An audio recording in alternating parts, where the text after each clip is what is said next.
Assalamu alaikum everyone. So before we start the show, I just wanted to mention a few things. Apologies to listeners who have heard, I guess, our last few episodes.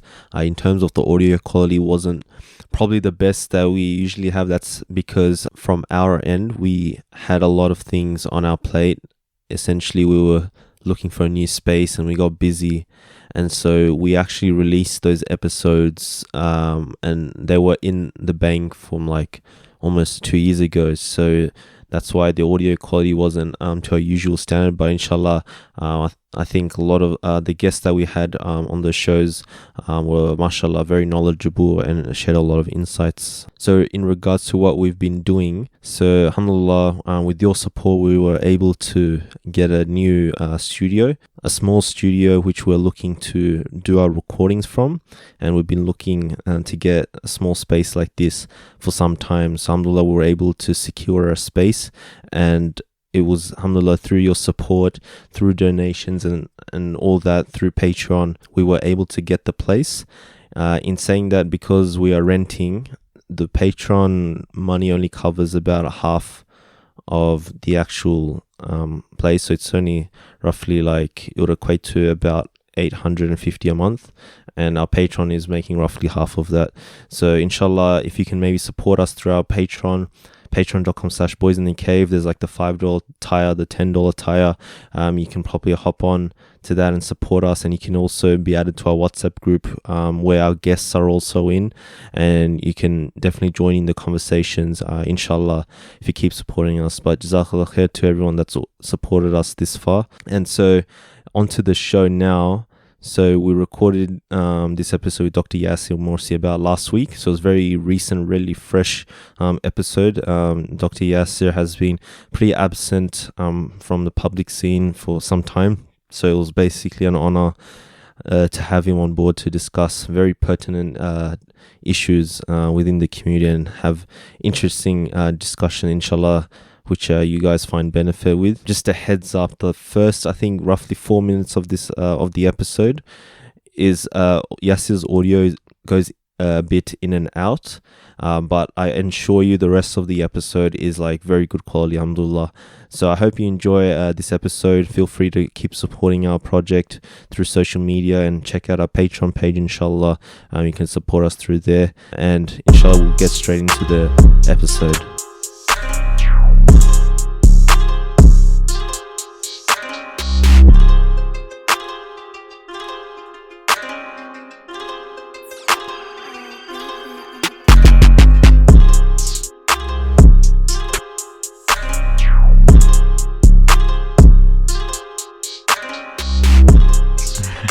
You can hear us fine, yeah? I can hear you really well. It's just I've got alhamdulillah. Tanzim knows that. He just wanted to validate how good his equipment is. Yeah, mashallah. Yeah, you can hear me clearly, can't you? We only do the best at Boys in the Cave, alhamdulillah. Mashallah. How have you been, Yassir? Personally, it's been probably a pretty crazy year for you, yeah? No, I imagine, like, because we're all sitting up here in New South Wales looking down at Victoria, kind of with a sense of pity. I mean, we always do, but specifically this year. Well, COVID's temporary. Hopefully, the class is permanent. Whereabouts? You guys are from the area, yeah? We're literally. We're actually in the area. Yeah. We're right in the heart of Bankstown. Ruff's Hood. I'm at Liverpool, around Liverpool. Oh, you're in Liverpool. I had to venture out. You're looking down at Melbourne. Wow. Delusion, man. Isn't that your favorite football team though? Why would you look down on Liverpool? Yeah, the one in the UK. I'm looking down on Liverpool now. Yeah, same thing. They're not doing very well. I remember once, like I was a little kid, I'll like flick on the TV and they'll show the news and it's like they're showing Liverpool, like, you know, the highlights or something. I'm like, hey, that's my suburb. Nice, I want to support them. You grew up in the UK, didn't you? Yeah, yes, I spent some time there. First half of my life. Well, it's not long the first half. Yeah. When I was a kid, I grew up there till I was a young teenager and then moved to Australia. Did you go straight to Melbourne? No, I lived in Melbourne, then Sydney, and then back to Melbourne. So you went back to Melbourne. You felt like Sydney wasn't for you. I like Sydney. I like it a lot, but I wasn't in the area. My dad got a my dad was got a student something or other, or early research job in UNSW and in the Monavale campus. Okay. They gave us a house in the northern suburbs Oh on wow. Ross Shore, and I was Oh, next what a to high roller. I was next I to was Manly. gonna say- Away I from was the next woman. to yeah, I was next to I was Manly gonna say, is that the Beach. origin story for the CRT examination? And then then once the uni took the house back, because it wasn't really ours, I had to leave Manly, and that's why I resent white people.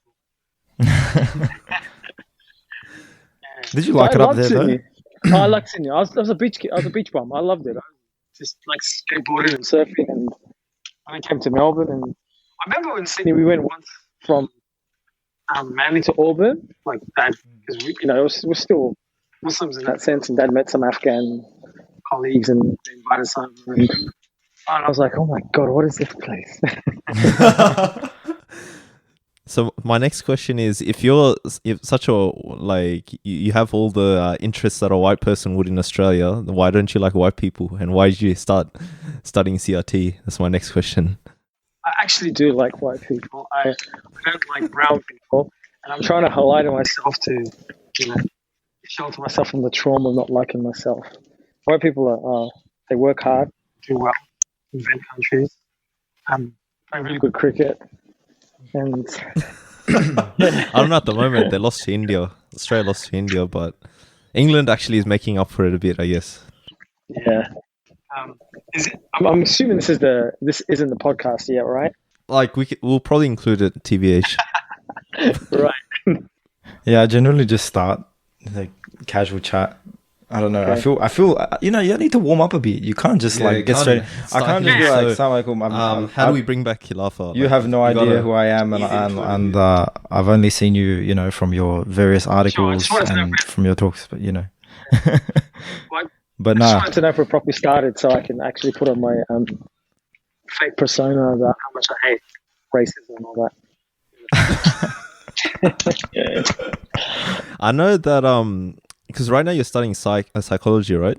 How's Right, that I've just going? finished actually. So Oh, I'm no longer- mashallah! Mashallah, congratulations. Mashallah! When did you finish?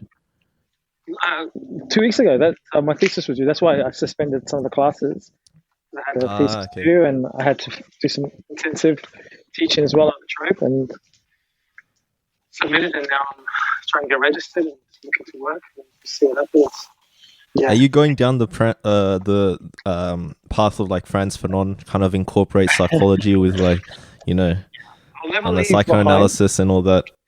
I'm not sure about psychoanalysis. We'll see. Or maybe borrow some ideas from there if they're applicable, but I don't think they translate easily in a session, therapy session, psychotherapy session. A lot of people use things like CBT and stuff like that, but no one really wants to know about unconscious. So you're actually traumas keen to be a clinical psychologist. Yeah, definitely. I'm going down the path of being a therapist. Inshallah. Oh, that's amazing. I'll always keep my politics. It'll never leave me. But I mean, maybe we'll discuss that later. But I wanted to add, for the lack of a better term, something more practical to my work. Something that can help in the immediate. Because a lot of what we do as maybe scholar activists is speak about doing the under labor work of setting up future generations. It's hard for a lot of people to see that you and I understanding how colonialism has shaped our lives, how that translates into any type of mobility or victory. That doesn't happen now. It happens hopefully in your children's generation a little bit, and hopefully a little bit more in your grandchildren's generation. Yeah, so that's a big project.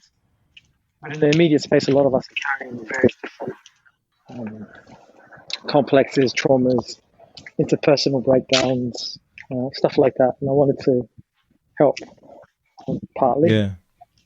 Yeah, academia is also. Yeah. You've helped them change a lot of people through your academic and through your sort of through your academic career and through your teaching and through your through your ideas, which have been, I would say, quite revolutionary. Although I wonder if you see it that way. Do you kind of have your finger on the pulse in terms of how the kind of Muslim lay Muslims perceive you and your Yeah, like not just, I know in like, because a lot of people do follow what you're doing and stuff, but then we see like when you're online, a lot of the American community very much despise you.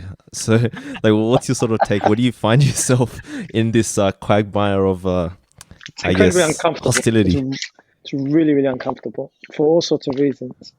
I don't have my finger on the pulse of how people interpret me or what I do in my work, and it's quite uncomfortable actually, because I'm always surprised that people are aware of me when I do bump into different circles of friends. And it's what makes it uncomfortable is not the criticism. Like criticism, some of them are relevant, meaningful, and help you grow. Others are annoying because they're more about how the other person wants to see themselves, and some of them are just born from misreadings or So I don't mind that, but uncomfortable because I really, really don't like being seen.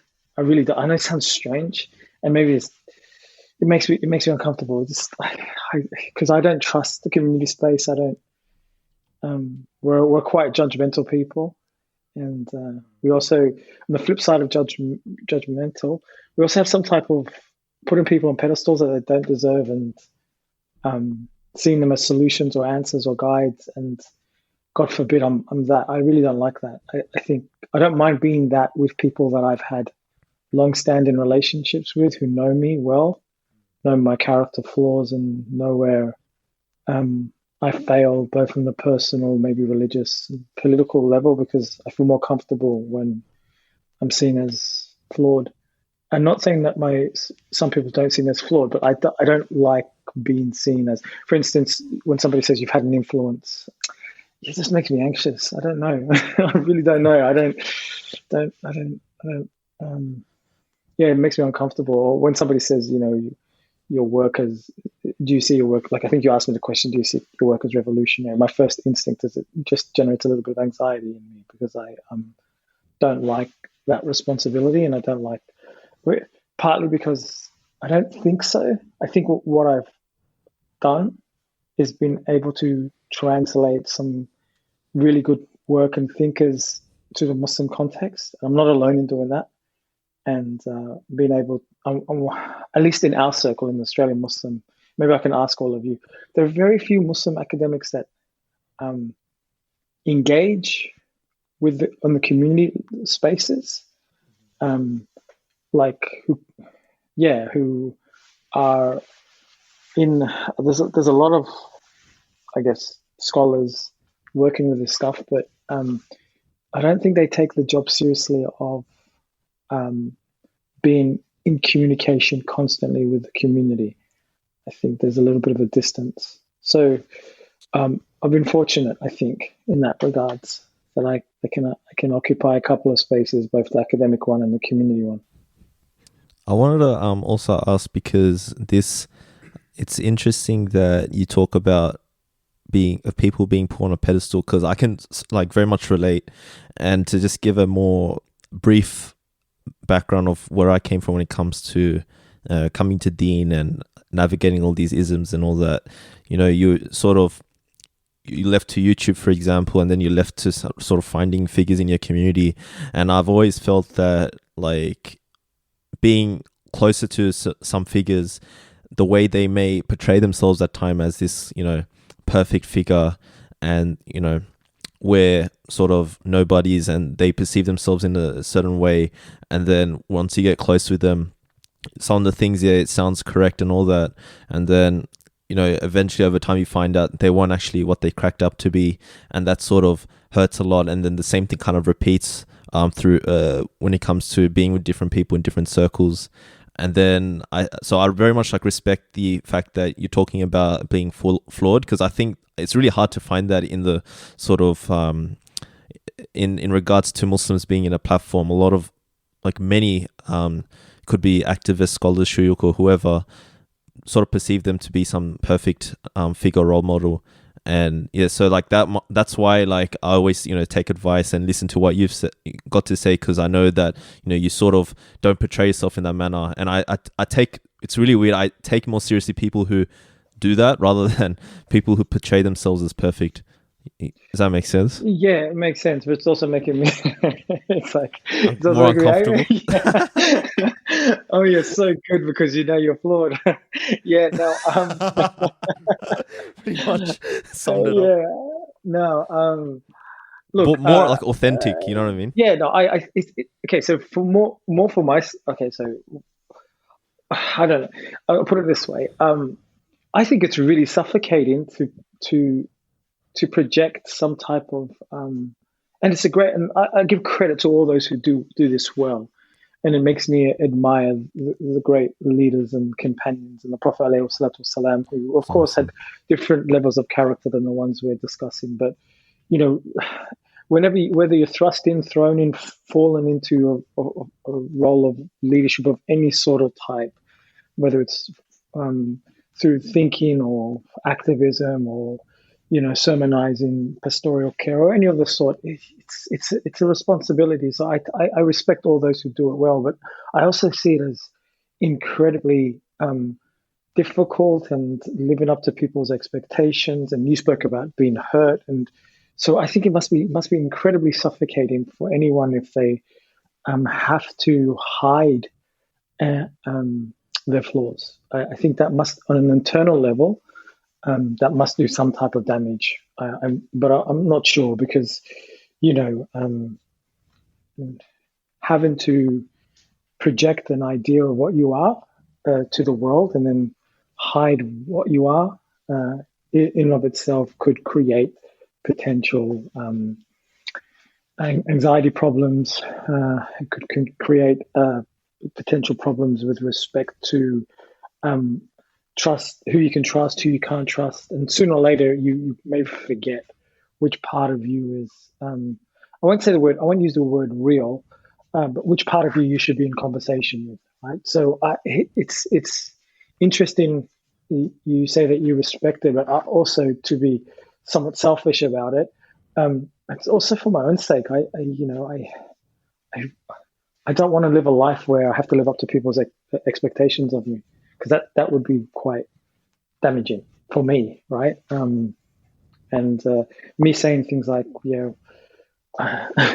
I'm this or that is, in a sense, to hopefully open up space for us to accept ourselves, warts and all, flaws and all. We will all of us, in one episode of our life, make ridiculously bad choices, make mistakes, be led astray, return. And I much prefer a community, a culture, a space, a society, a world where we recognize that and provide an atmosphere of tolerance, rather than, which is often the case, very quickly using shame and guilt tripping people for not being ideals that they ought to be. Now, that said, I accept your point as well, and I'll stop here, that there are some people who want to perform, that they're the leader, that they're the hero, that they're the Salah ad-Din that we've been waiting for, right? Or in some cases, the hero that we didn't ask for, but we need. Won't mention the names. All right, but you feel free to mention names. I'm happy to hear some. Daniel H. But yeah, so I mean, I can be critical of that, but at the same time, I think as I said, I return back to the base point. I much rather live in a space where we see each other's flaws and accept it and help each other grow. As a scholar, Yassir, how would you account for these kind of two tendencies within our communities, by and large? So to be judgmental and also to be so eager to put individuals up on this almost like Mahdiist pedestal.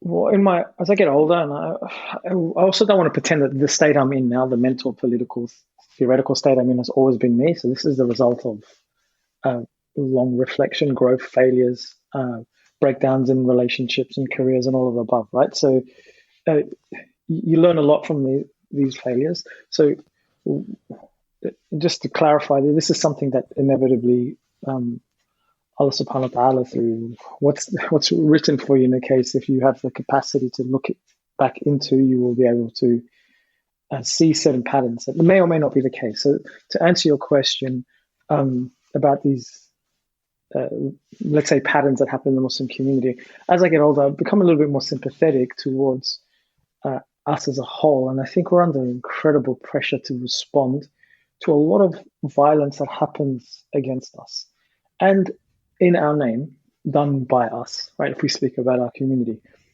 So here we are, we have inherited a beautiful intellectual tradition, by and large, has been victorious politically, socially, culturally, ethically, for the majority of, at least since the finality of Revelation, through the majority of its 1400 years, right? And you and I and these generations, at least for the last 100, 200 odd years, are now witnessing some humiliating defeats that are not just political in their nature, but defeats at a very psychological and maybe spiritual level, where we feel incapacitated, incapable of responding. How do we respond to what's happened in China, Burma, in the tips of Africa? Like, Palestine we dreamt about liberating Palestine, and it seems that dream is still there, and the frustration of it, as majority of the world maybe begins to ignore it. And then we look at various different minority communities in the West. I think, if I'm reading this correctly, we see a lot of defeat, right? And one of the ways to deal with defeat, and again, this is a pattern, I'm not putting this forward as a fact or a science, one of the ways is to create a need to be that hero, to save us, to speak back, to talk back. Now, the problem is the issue that we confront is very complex and requires accumulation of power. We don't really have that. And the accumulation of power that are concentrated in Muslim states and societies seem to work against us, right? So if you want to look at Egypt or the Emirates or wherever, or Saudi, you think, are they really interested in the global ummah? Is there such a thing? So to answer your question, it's very long. I think there's a psychological registry of sorts, a culture of sorts, where we're looking to speak back, talk back, rescue back, and we're looking for somebody to give us the answers, to say it's okay, to give us some dignity back. And if somebody comes out and says, doesn't speak with a level of loudness, doesn't speak with a level of certainty, doesn't speak like they know what's going on, I don't think it will address that psychological registry. On the flip side, if somebody comes out and speaks back, yells, and speaks against, in the case, or any one of these cases, speaks against postmodernism, feminism, the West, conservatism, liberalism, secularism, any form of ism, and speaks with this authoritative voice, even though they're still tax-paying, Ivy school going citizens of the West, if they perform that, for many of us, that seems like it's given us some type of anchor, and many of us are attracted to that because it may address that, as I said, that sense of unfortunate sense of loss that we're suffering. But that is, no one can really make this is a theory. It's just thrown out there. It's a conversation starter, and it's interpretive. There could be many, many other variables and factors involved to why we want to put people on pedestals. But I think that's one possible way of interpreting it. I think, just to add to that, I think a lot of people, what they do is they glorify the past, like this, especially the Islamic history of the past and different empires of the past. And they sort of use that, well, it's sort of a concocted happy version of what Islam looked like at its prime, and sort of say, oh, we need to return to that, which obviously we do need to return to some sort of, Ummah needs to be in a better place, because obviously it's not at the moment. And but however, they've concocted this beautiful image of Islam in the past, and they sort of use that as a template of saying, look, we need to return to that. And then it kind of plays into what you were just discussing, where they look to these figures to sort of take us back to that glory, those glory days. But in reality, that our history was always rocky. Like I think a lot, like to give an example with the HT, they sort of glorify the Khilaf of the past, but then we know it was a very rocky history if you look into it. And so I think that there's that element as well. Have you found that is it so necessary to return in order to improve or restore or revive the position of the Muslims in the world? There's a healthy interpretation of one's own history is important because we want our future generations to build the world in the image of our ancestors, if for lack of a better term. So it's about whether it's healthy. And I think the point you're speaking to is that it's often used as a form of kind of a cognitive shift to move away from a state where we have to confront defeat to a state where we were once in victory.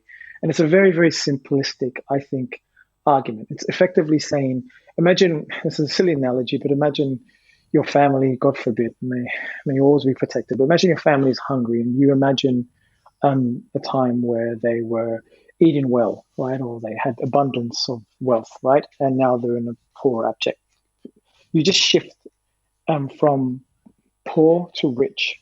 And we're kind of doing that. And that shift is cognitively pleasing, maybe. And then you say, well, we need to return to that. Absolutely. But the problem is the question, how? And so a healthy interpretation of history, it's important to know what we were, who we were, what we did, our flaws, our successes, all of the above, how we engaged with the world, navigated new challenges.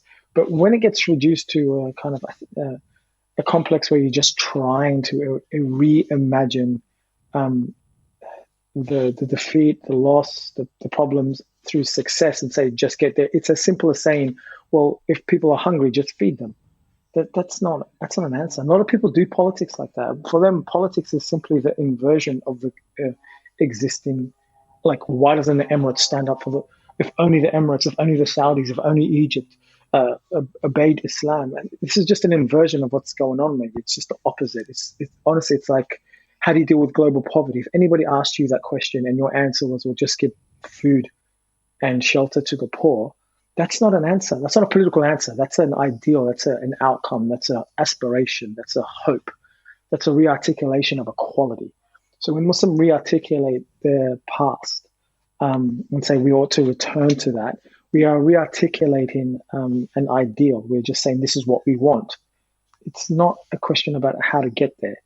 And how to get there requires interpretation of actors, our own condition, language, power structures, where we're at, how to mobilize obstacles, and then training people to have both the intellectual, political, and spiritual stamina to overcome defeat, and the persistence and the tenacity to continue forward. That requires, maybe in some cases, generations of educational, public or otherwise, teaching a preservation of self, and it's not that simple. So, when you're confronted with all these complexities, the easiest thing to do, and here let me be a little bit provocative, the easiest thing to do is be regressive, like the Daniel H's and co, and just scream platitudes. It's so easy because it is a regressive politics. The world is complex, and how does a child deal with complexity? They simplify it. They reduce things to very simplistic formulas. The problem is you're liberal. The problem is you're secular. The problem isn't you haven't learned Islam. The problem is I'm more authentic than you. These are very simplistic binaries. Do you know how many times I've heard people deal with complex problems? We just need to return to the Quran and Sunnah. That as an answer is an ideal. Absolutely. And plant that flag. But doing it, figuring it out, translating it, concretizing it to everyday practice, that's where the challenge is. And so it's far easier just to throw out these platitudes, far easier, because it makes you sound like you've resisted, you're authentic, that you're the hero that we need. But really what you're doing is creating fantasy spaces for us to hide in and ignore our reality. Do you find, Yassir, that there has been a sort of demise in the kind of general sophistication of Islamic political thought?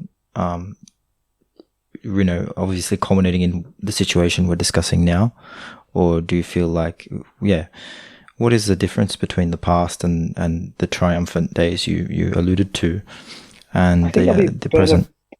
Yeah, I think there'll be better people placed to answer that. Those who are, properly trained in Islamic intellectual history. To compare, I can take a guess from my reading of the way colonialism has played out that there are ideological and political institutions, factors, and inertias that have consciously or otherwise worked to ensure that Islam doesn't become a political or cultural actor, right? So within our Muslim majority states, and broadly speaking, the West and elsewhere, China included, all that power aligned externally and internally to ensure that Islam does not become a major political cultural marker to mobilize people, has its impact. And I can only imagine that one of these impacts is to ensure that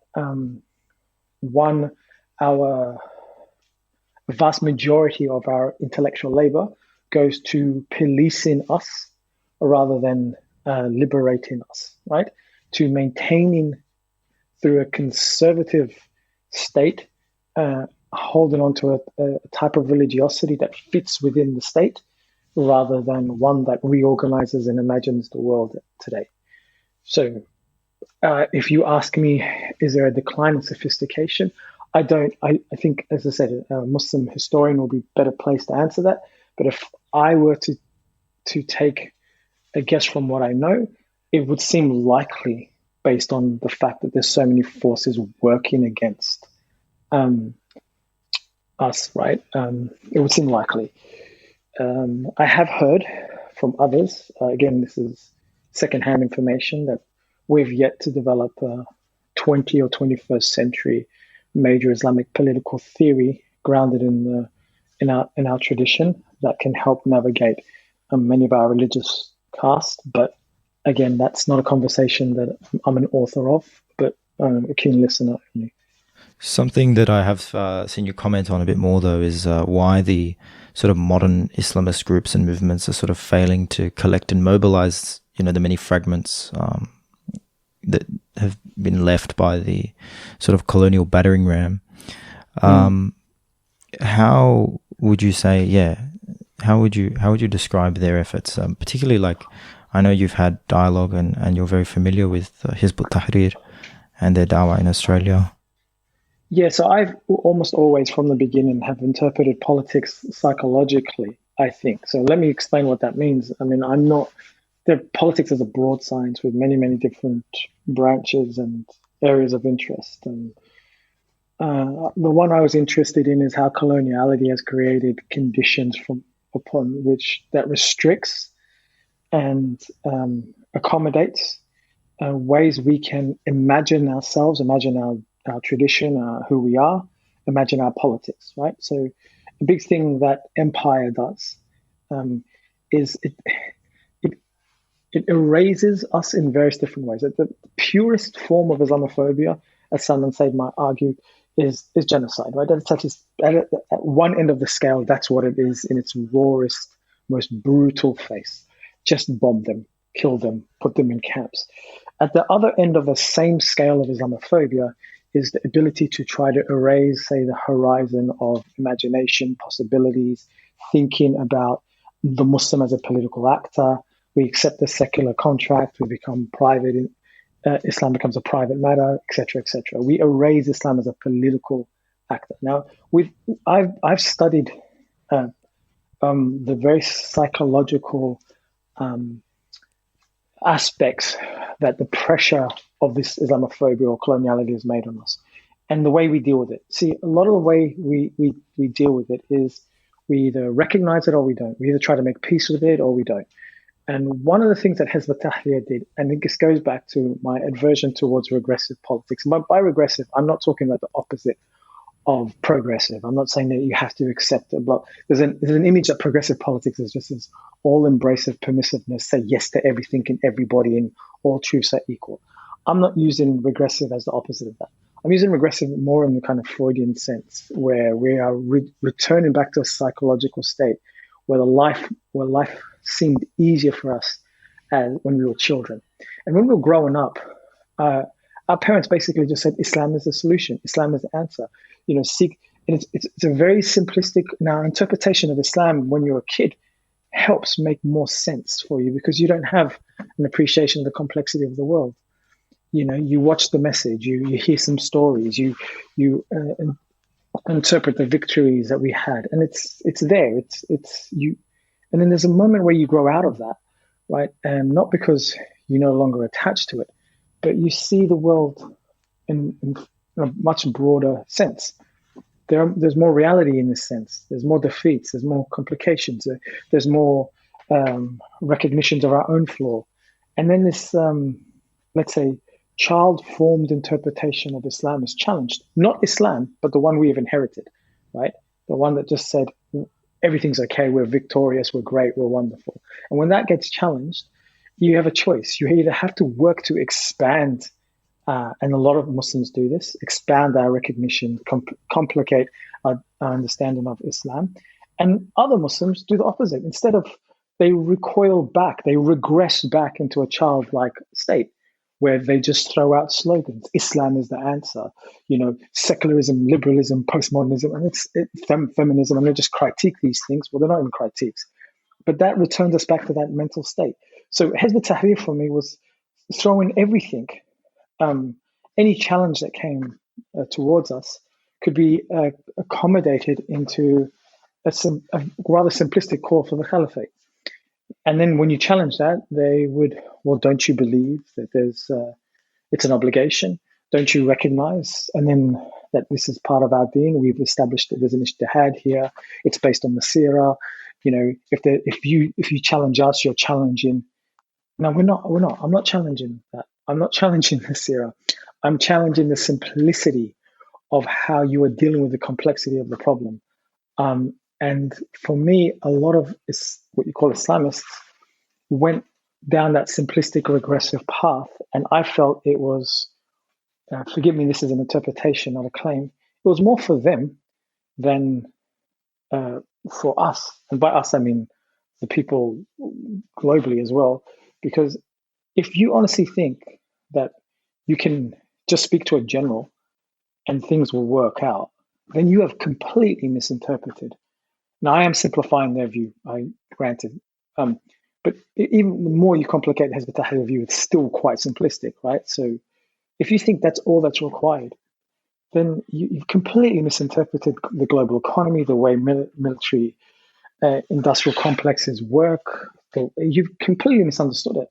If you think human psychology in this given moment is static, you've completely misunderstood your people as well. And so that regressiveness for me, or that simplicity for me, was a problem, because it's even more a problem when you're claiming to awaken Muslims, when you're claiming to shake us out of our false consciousness, remove the rust of the West from our hearts. When you're taking that narrative, and really, it's like, here, take this pill to wake up, but really, it's just another sleeping pill, right? And it's a really more powerful sleeping pill because it's marketed as an awakening, when really it's just getting us further and further into, for the lack of a better term, the matrix. So these were now the actual principles, the ideals. They never bothered me. I fully appreciate the need for a caliphate or any articulation of a Muslim self-determination. Absolutely, it's just another articulation or manifestation of consolidating power. Got no problem with it, none whatsoever. No problem with the idea that Islam is an expansive religion either. But note also that most Islamists think when you're criticizing them, somehow you're an overly sensitive liberal who can't handle the aggressiveness of Islam and the truth out there. Again, a further fantasy that they're awake, you're asleep. And that's another problem, because criticism for me can lead us forward.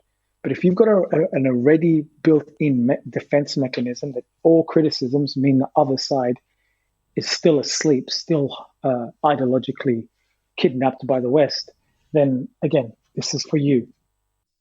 I'm very much enjoying this conversation, by the way. Yes, it's a great, even though I understand that any kind of praise will probably leave you writhing in discomfort. I'm very much, grateful and honored that I am able to have this conversation No, with you.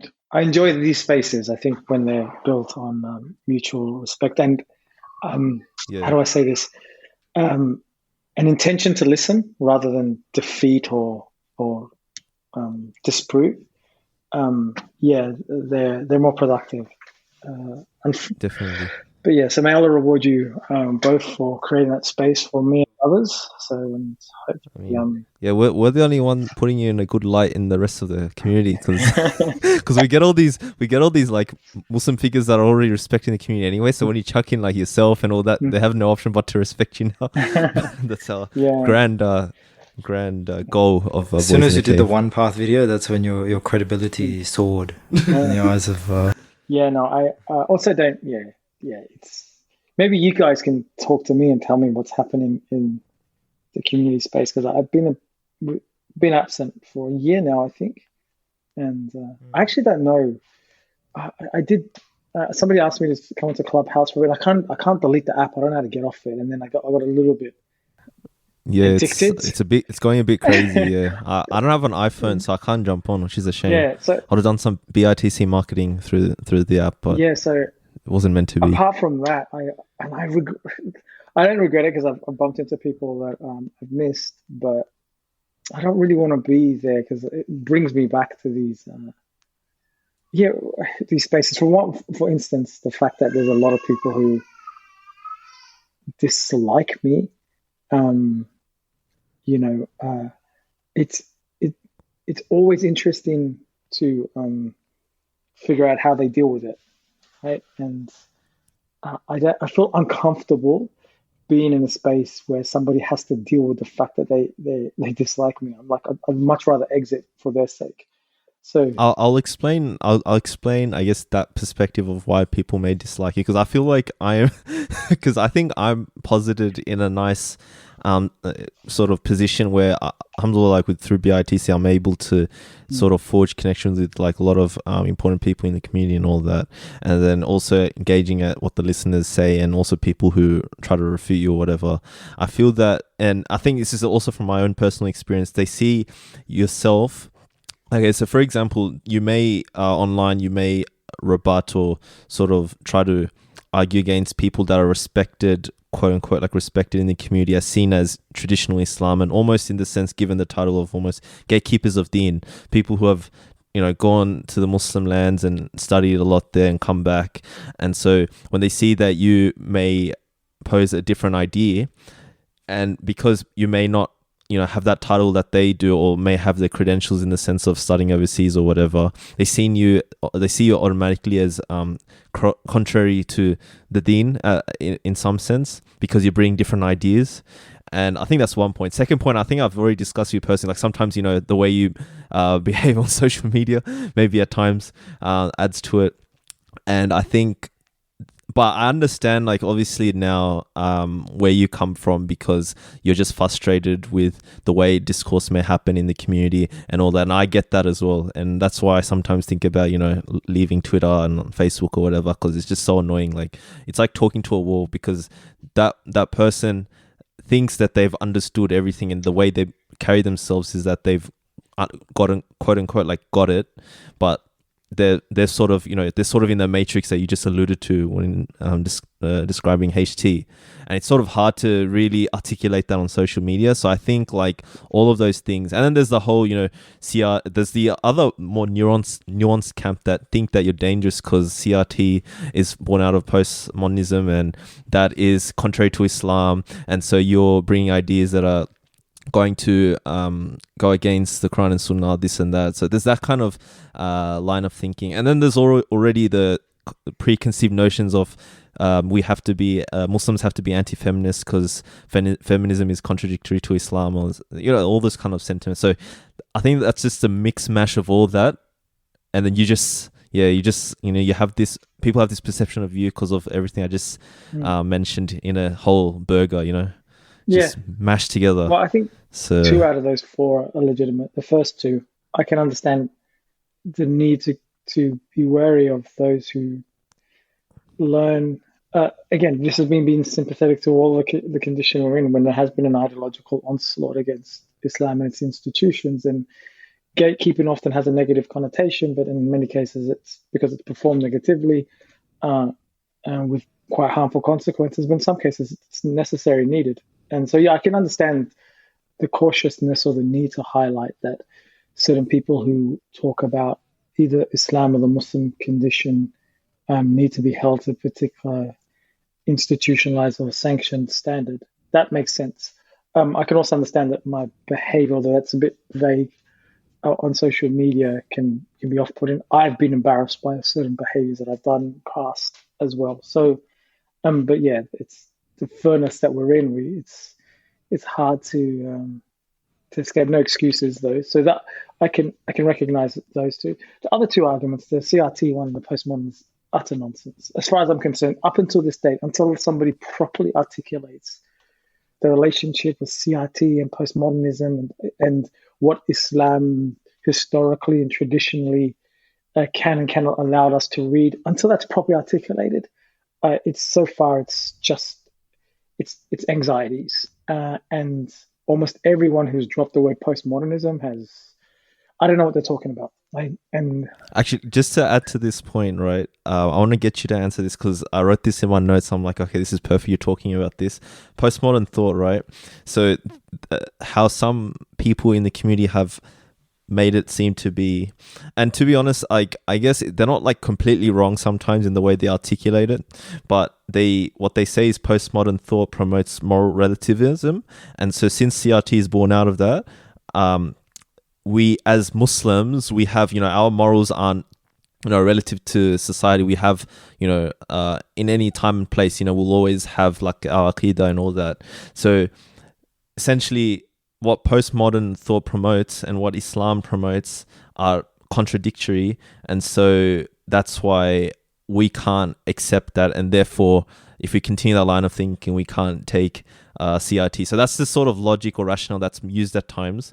Would you be able to articulate then what your thoughts are about that? I'm not sure I can. If I said a sentence to you, okay, I'm being somewhat facetious and a bit of a smart aleck, but if I was to say to you, Tanzim, please respond to the statement, we cannot eat bananas because they're not oranges and therefore we have to have apples, you'd be like, what are you talking about? Like, I don't understand. I know they're all fruit and I can see there's a logic and I can see by the energy that you're bringing into this debate that there's some problem.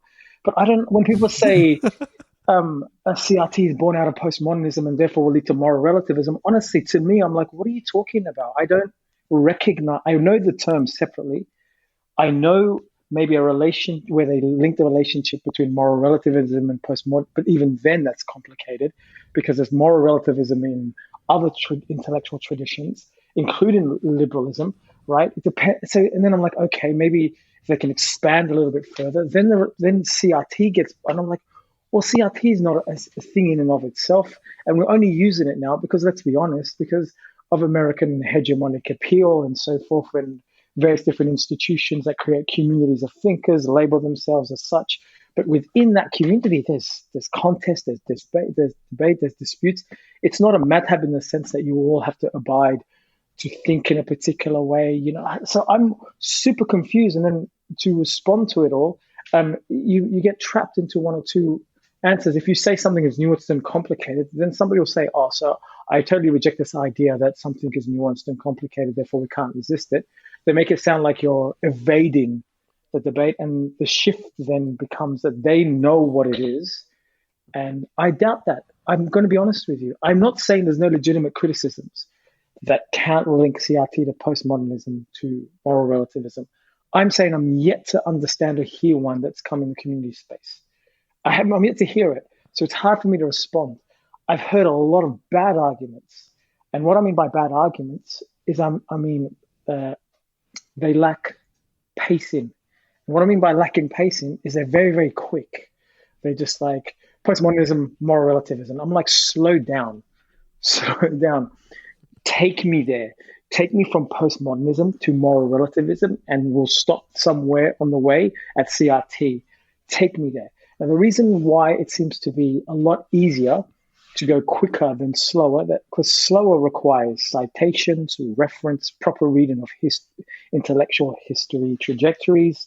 It requires building arguments. It requires intellectual stamina. Pacing is a soundbite. Pacing is stuff you write in 140 to 280 characters on Twitter, or you write a blog for 300 words. That's all it requires.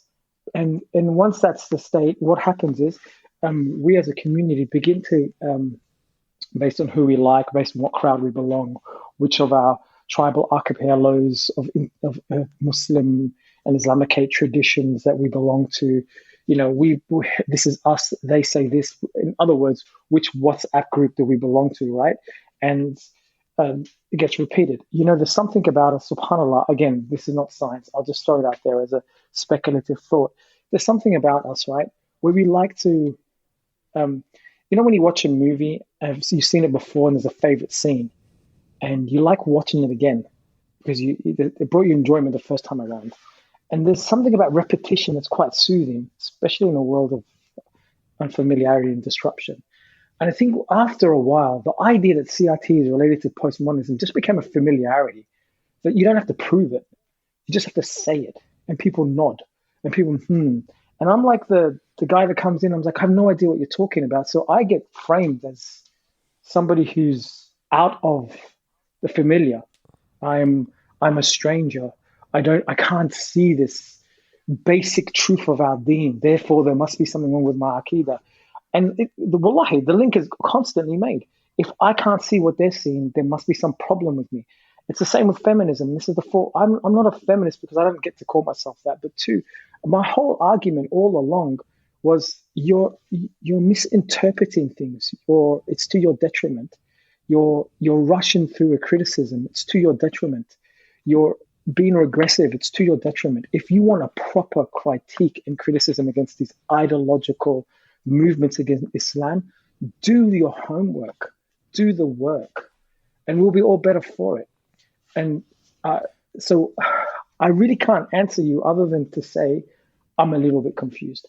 If you asked me a question, what's the relationship between postmodernism and moral relativism, I might have something to say. If you ask me a question about what the relationship between CRT and postmodernism, I might have something to say. But the idea that this will lead Muslims astray, I have very little to say because I can't see the link. I really can't. How would you sort of account for the popularity of these, labels and these pinning the tails upon donkeys that we see in abundance? Just kind of slapping it on blindly, and even like with Jordan Peterson, I think the big heretic calls stamp. everyone like postmodern Marxists, right? And I think a lot of Muslims have adopted that sort of that's terminology sort of as what well. I'm getting at. Like, why do you think there's such a Well, popularity? it's ideology. There are definite ideological forces. The thing is, a lot of Muslims, especially in America, and those influenced by the Anglophobe sphere of social media, we inherit America's civil cultural war, right? And part of what America's done, a lot of its cultural political discourse has been shaped by a couple of, let's say, shifts. One of them is definitely whiteness, white supremacy, racism, but it's also the Red Scare through decades of trying to out Marxism, leftist ideas that are tied to socialists, because it's a hyper neoliberal nation, right? So any conceptualization of a collective or of that power ultimately is consolidated in the hands of the few as opposed to the majority. There are ideological safeguards for the elite in America to challenge anything that challenges it, right? So Muslims get dragged into this cultural civil war of America and appropriate and adopt certain features because they're reductive. We're like, okay, Islam is clearly patriarchal. The leftists hate patriarchy.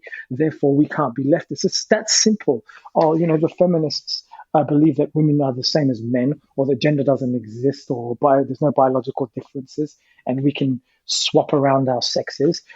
That's reductive, and therefore Islam is opposed to that because Islam has clear, yes, we're different but equal in value, but has clear gender roles. That's it. That's the conversation for them. They stitch Islamic principles onto a Western cultural war and participate as useful patsies in this war. And it's not that there is no merit in the argument that there may be a challenge that feminism poses to Islam, and maybe a harmful one too. But you're not doing that conversation justice. You're not doing that at all. And secondly, there's very little. How do I say this? There's very little totalizing thinkers. Very few of us have the time, resources, space, and capacity to study two traditions to an intellectual depth, because they're very, very big traditions, right? You can't study, say, all of Western intellectual thought, all of it. I mean, they're possible, but very few of us have the resources to do that.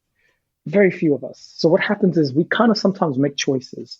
We go down particular pathways, little pockets of our tradition to understand, and we interpret it through there. And then we oversimplify the other side. So a lot of these voices that I've noticed, I think they're brilliant. They're very, very good at what they do. If you ask them something related to, let's say, Islamic intellectual history, they're very, very good. Nuanced, articulate, have pacing issues, reference citing, their stamina's obvious. And I shut up and listen. But then when they take that kind of confidence that has been given to them by having some type of mastery over their own field into another field, and then they sound like bad undergrads. They've gone from professor level to bad undergrads in the space of 30 seconds. And what they do is they just use terms like postmodernism is about moral relativism. No, it's not. They will use the word secularism to collect entire groups of people and throw the word secularism as some type of net that gathers all things that depart from them or disagree with them. You're secular.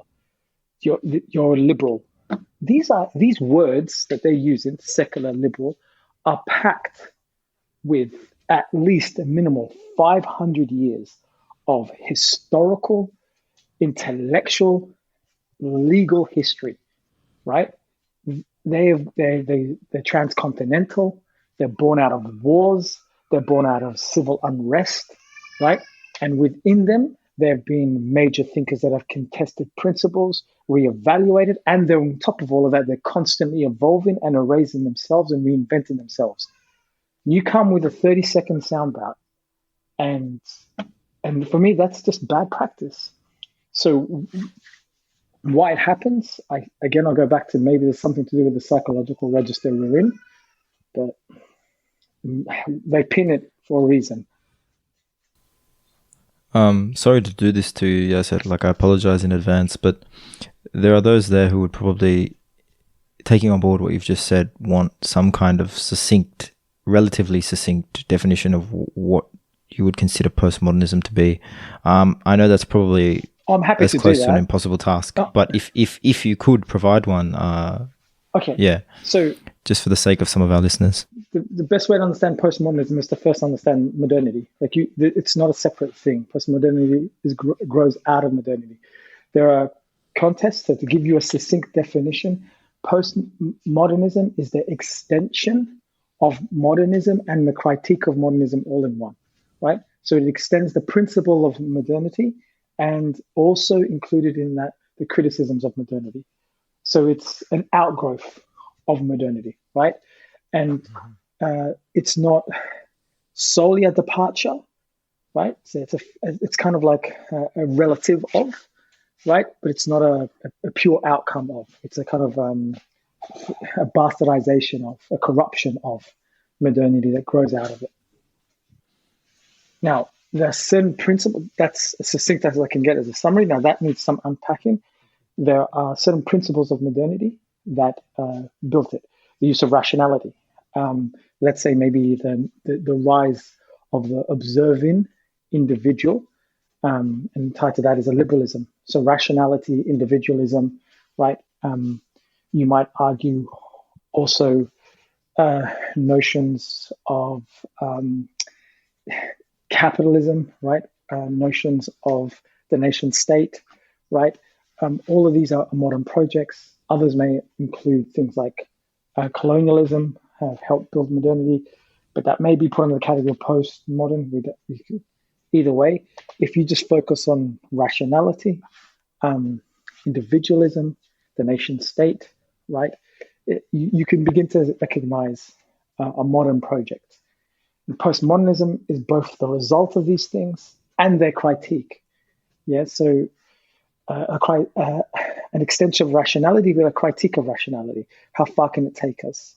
Where does it? An extension of the individuality, but also a critique of how our individuality is formed and where it comes from and what type of individuality we assume. And in some cases, the obliteration of individuality, right? But you can't understand that critique without understanding what's first been said.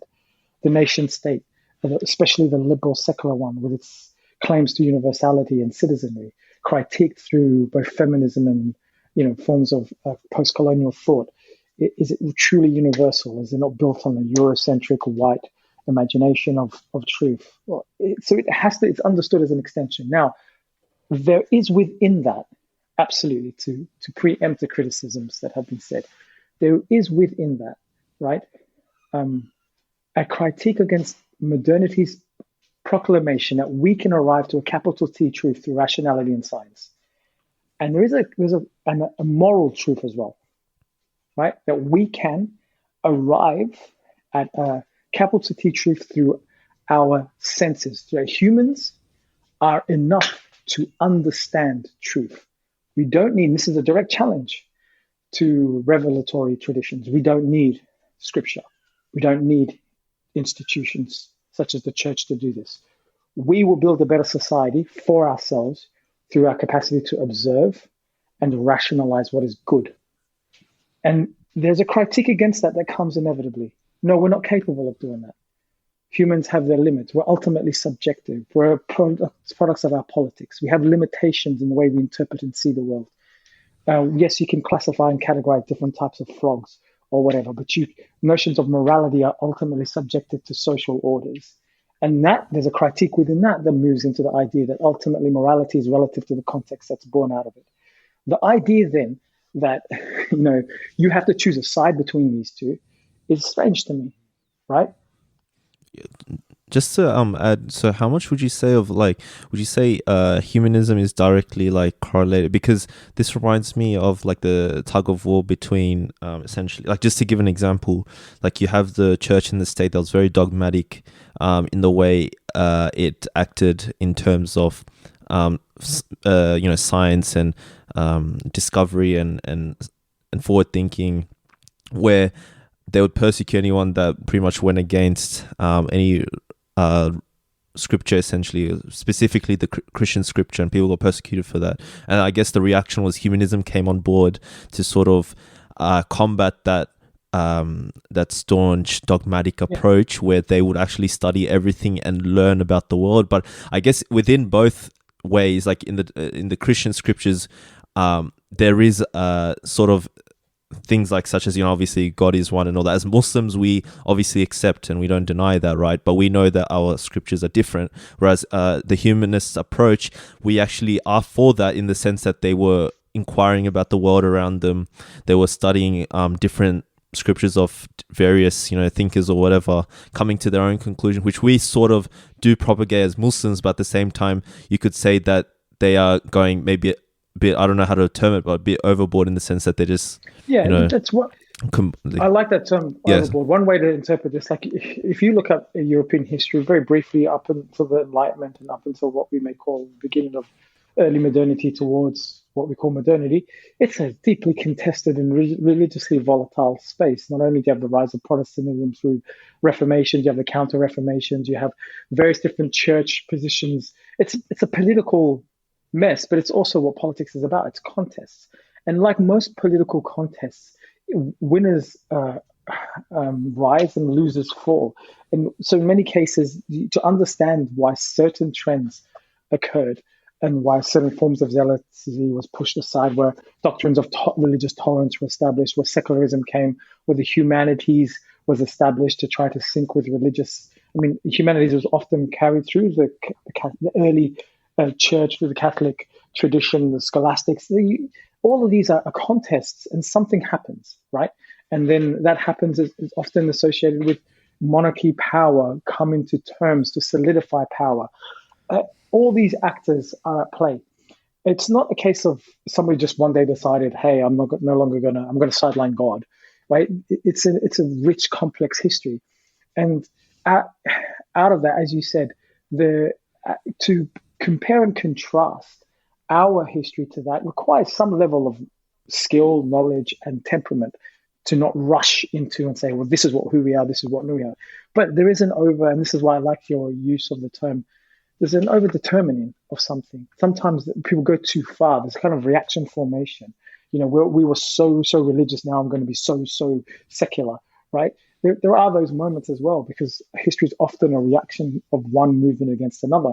So yeah, all of these things are above, and you're totally you're right. We have a different, up until a certain point in history, we have a different struggle, a different trajectory. But there's always a stitching on or planting on, and this is what the Orientalists did all along, right? Compare and contrast is Christianity or Christendom vis-a-vis the other in Islam, and we have a tendency to do that as well. I don't know if you recall or remember, but people would say, why hasn't Islam had its reformation? It's the problem with Islam is that it didn't have its enlightenment. Islam did not formulate a culture of democracy. Very interesting. We're always comparing. That's a great example. Always comparing and contrasting ourselves as if Christendom in Europe was the human template to measure all other civilizational development. Right, so you've got to be wary of that. These are non-sequels. Not only are there interlinking channels between, let's say, the Islamic world and Christendom, influences that flow both ways, but it's just again, I'm going to reduce it. It's just down to this psychological moment, as I interpret it, where people want to rush in and say, "I have the answer. I have authenticity. I have the truth," and I don't mind. I want to stop on this point. And it's really, it's a really clever trick. It's the cunning of unreason. It's the cunning of the nafs that we all employ. When you're confronted with a criticism, that you assume that your critic is criticizing you because you're speaking to them just truth. They can't handle the truth. Right? We do that a lot. Like anybody who's opposing you, you think, yeah, because you called them, they can't handle it. They're confronted. Now you assume it's their ego defending against itself because you brought this beautiful truth. You've come down from the mountains and obliterated their worldview, and rather than them accept it like a good obedient subject to, they lash out. We do that a lot, and a lot of time it's just nonsense, right? A lot of time it's actually your ego who can't handle the fact that somebody doesn't agree with you. So you have to assume that they can't handle the truth. Like when I'm criticizing people's interpretations of feminism or liberalism, they think I'm so ideologically sensitive towards the progressive moment that I can't handle what Islam is. When in reality, all I'm saying is your reading is rushed. It's just full of holes. And I'm actually a friend. And that sounds strange, because if you take that out with the flag of Islam waving it and deal with the best of the West, they will annihilate that. They will utterly annihilate that. If you go out there and say postmodernism is moral relativism and it's built on Foucault and Derrida, who are the demons of our modern age, you will get annihilated. Like no one will take that seriously. No one. Because, sorry, go on. No, continue. No, continue. And I was just going to mention a point related to my own experience of sort of growing up in a secular European family.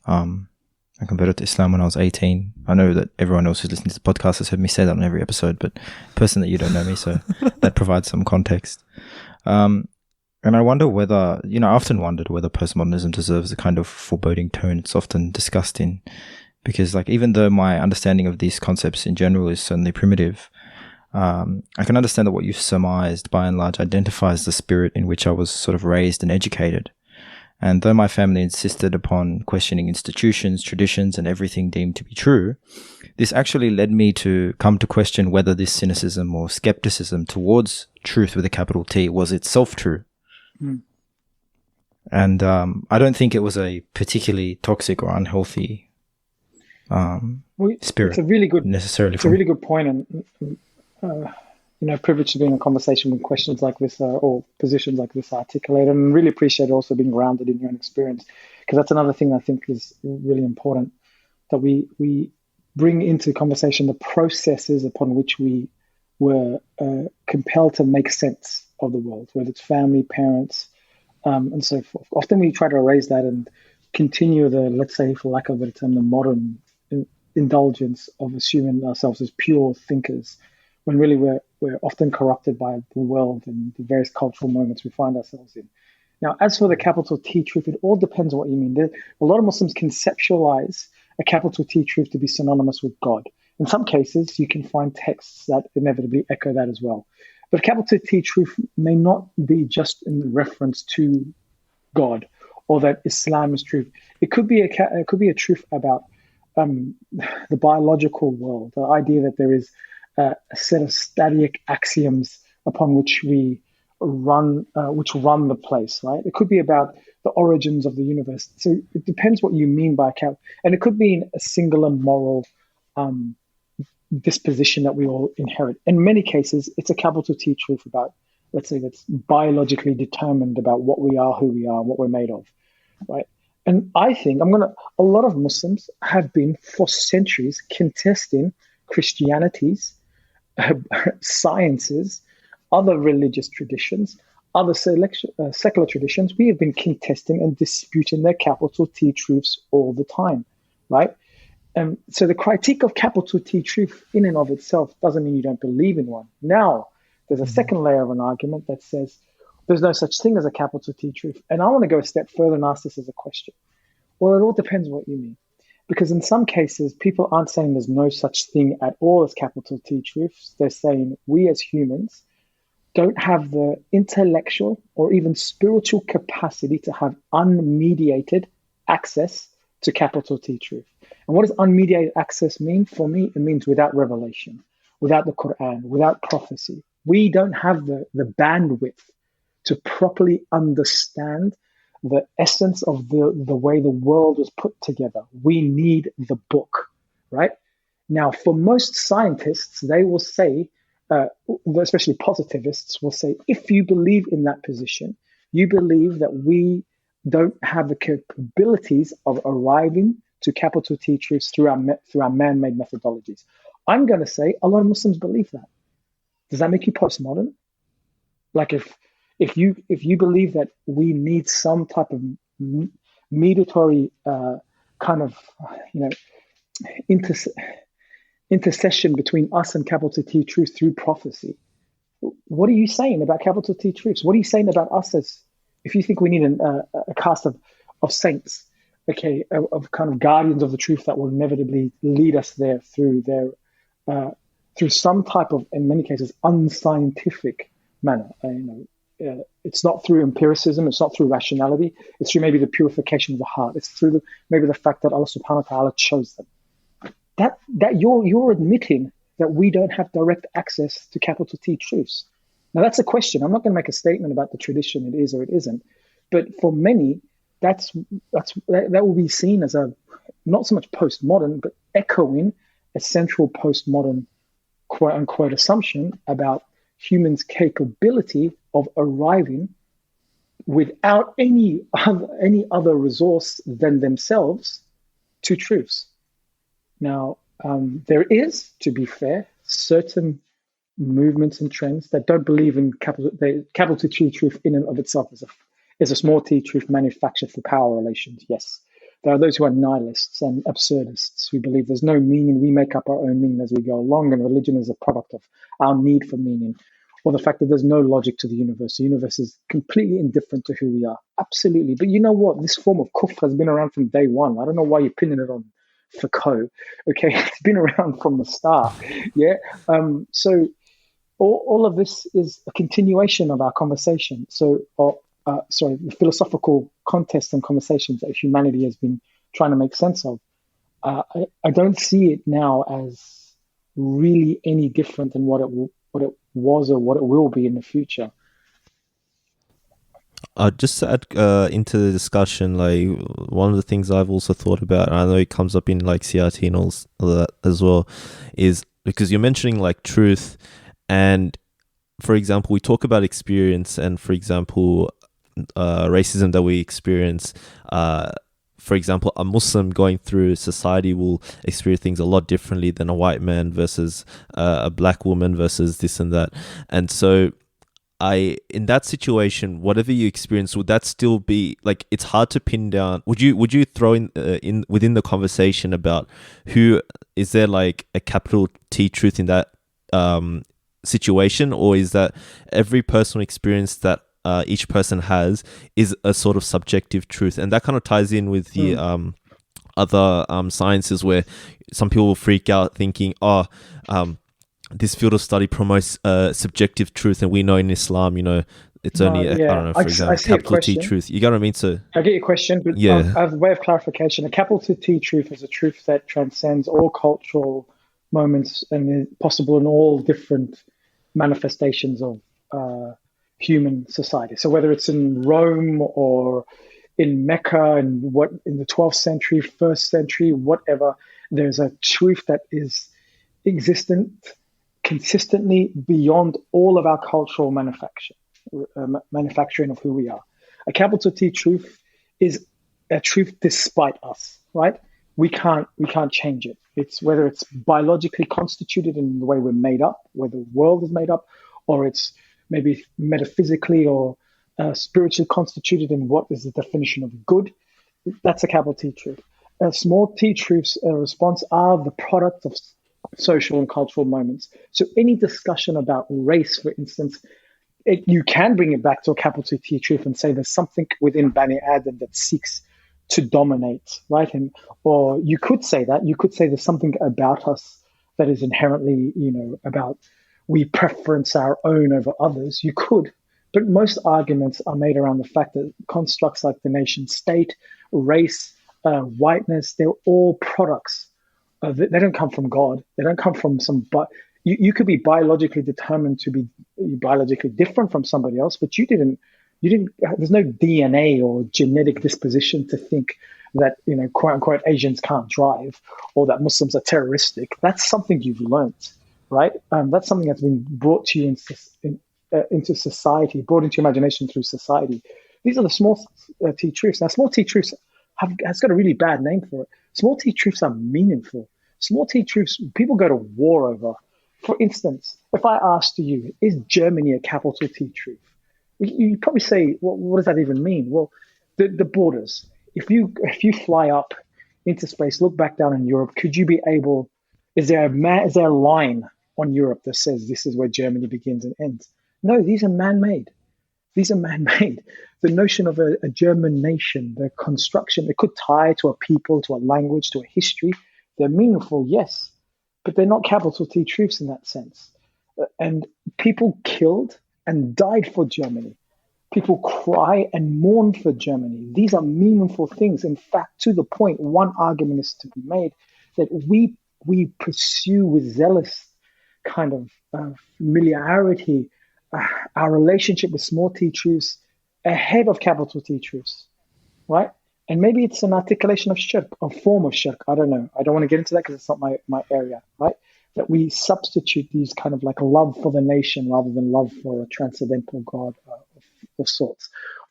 Again, maybe I'm using the word transcendental incorrectly here.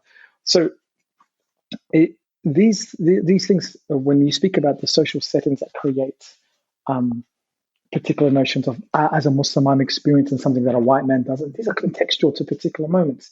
Now, going back to your often I don't know which philosopher said this, but they made the argument that if you're critiquing philosophy, you yourself are a philosopher, right?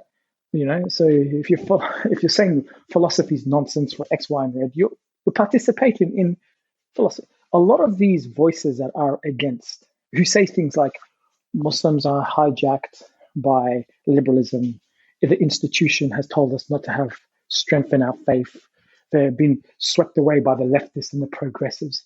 You know what you're participating in? You're participating in discussion of small T truths and power. So when you're critiquing those who are critiquing power, you are also interpreting us through power.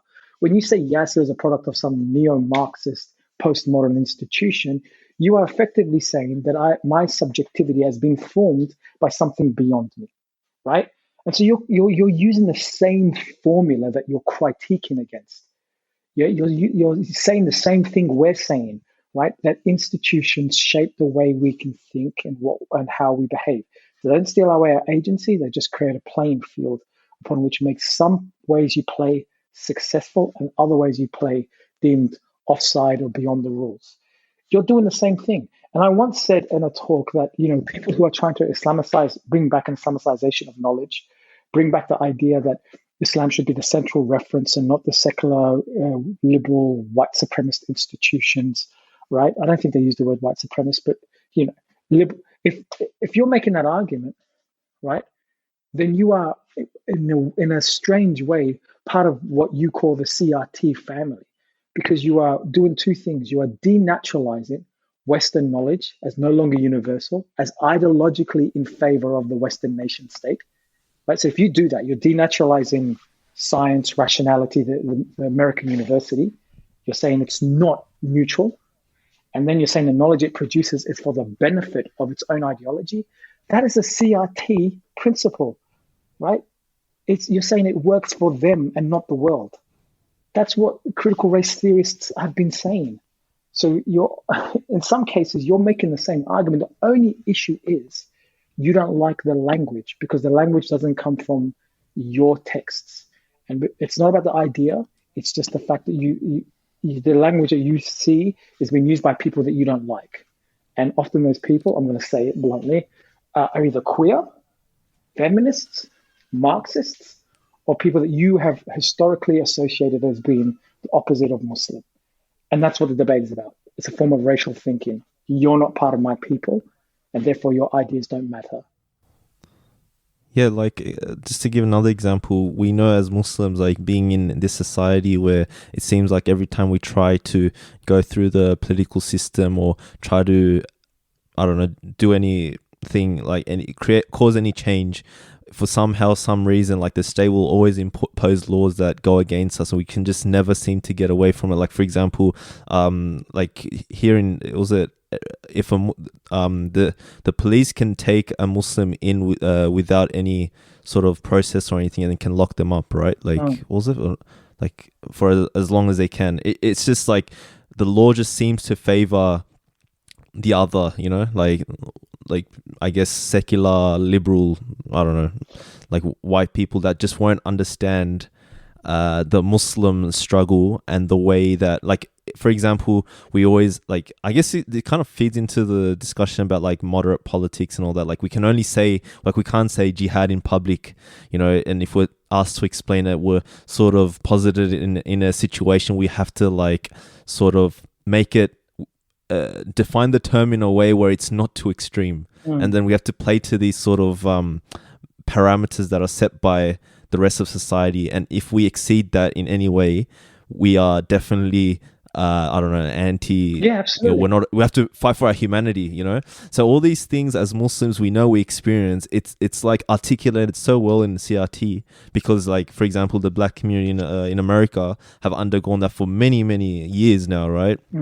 And it just feels like how we approach discussion about CRT is so frustrating because it's as you just rightly mentioned, where they are articulating these things, but I don't know, your fingers are in your ears and you just don't want to listen because you've just othered everyone. You get what I mean? So, but that's the thing. I read CRT for all sorts of reasons, precisely for a point you're trying to make. I was trying to make sense of the power that was ultimately determining and in some cases punishing us when we weren't what power wanted us to be.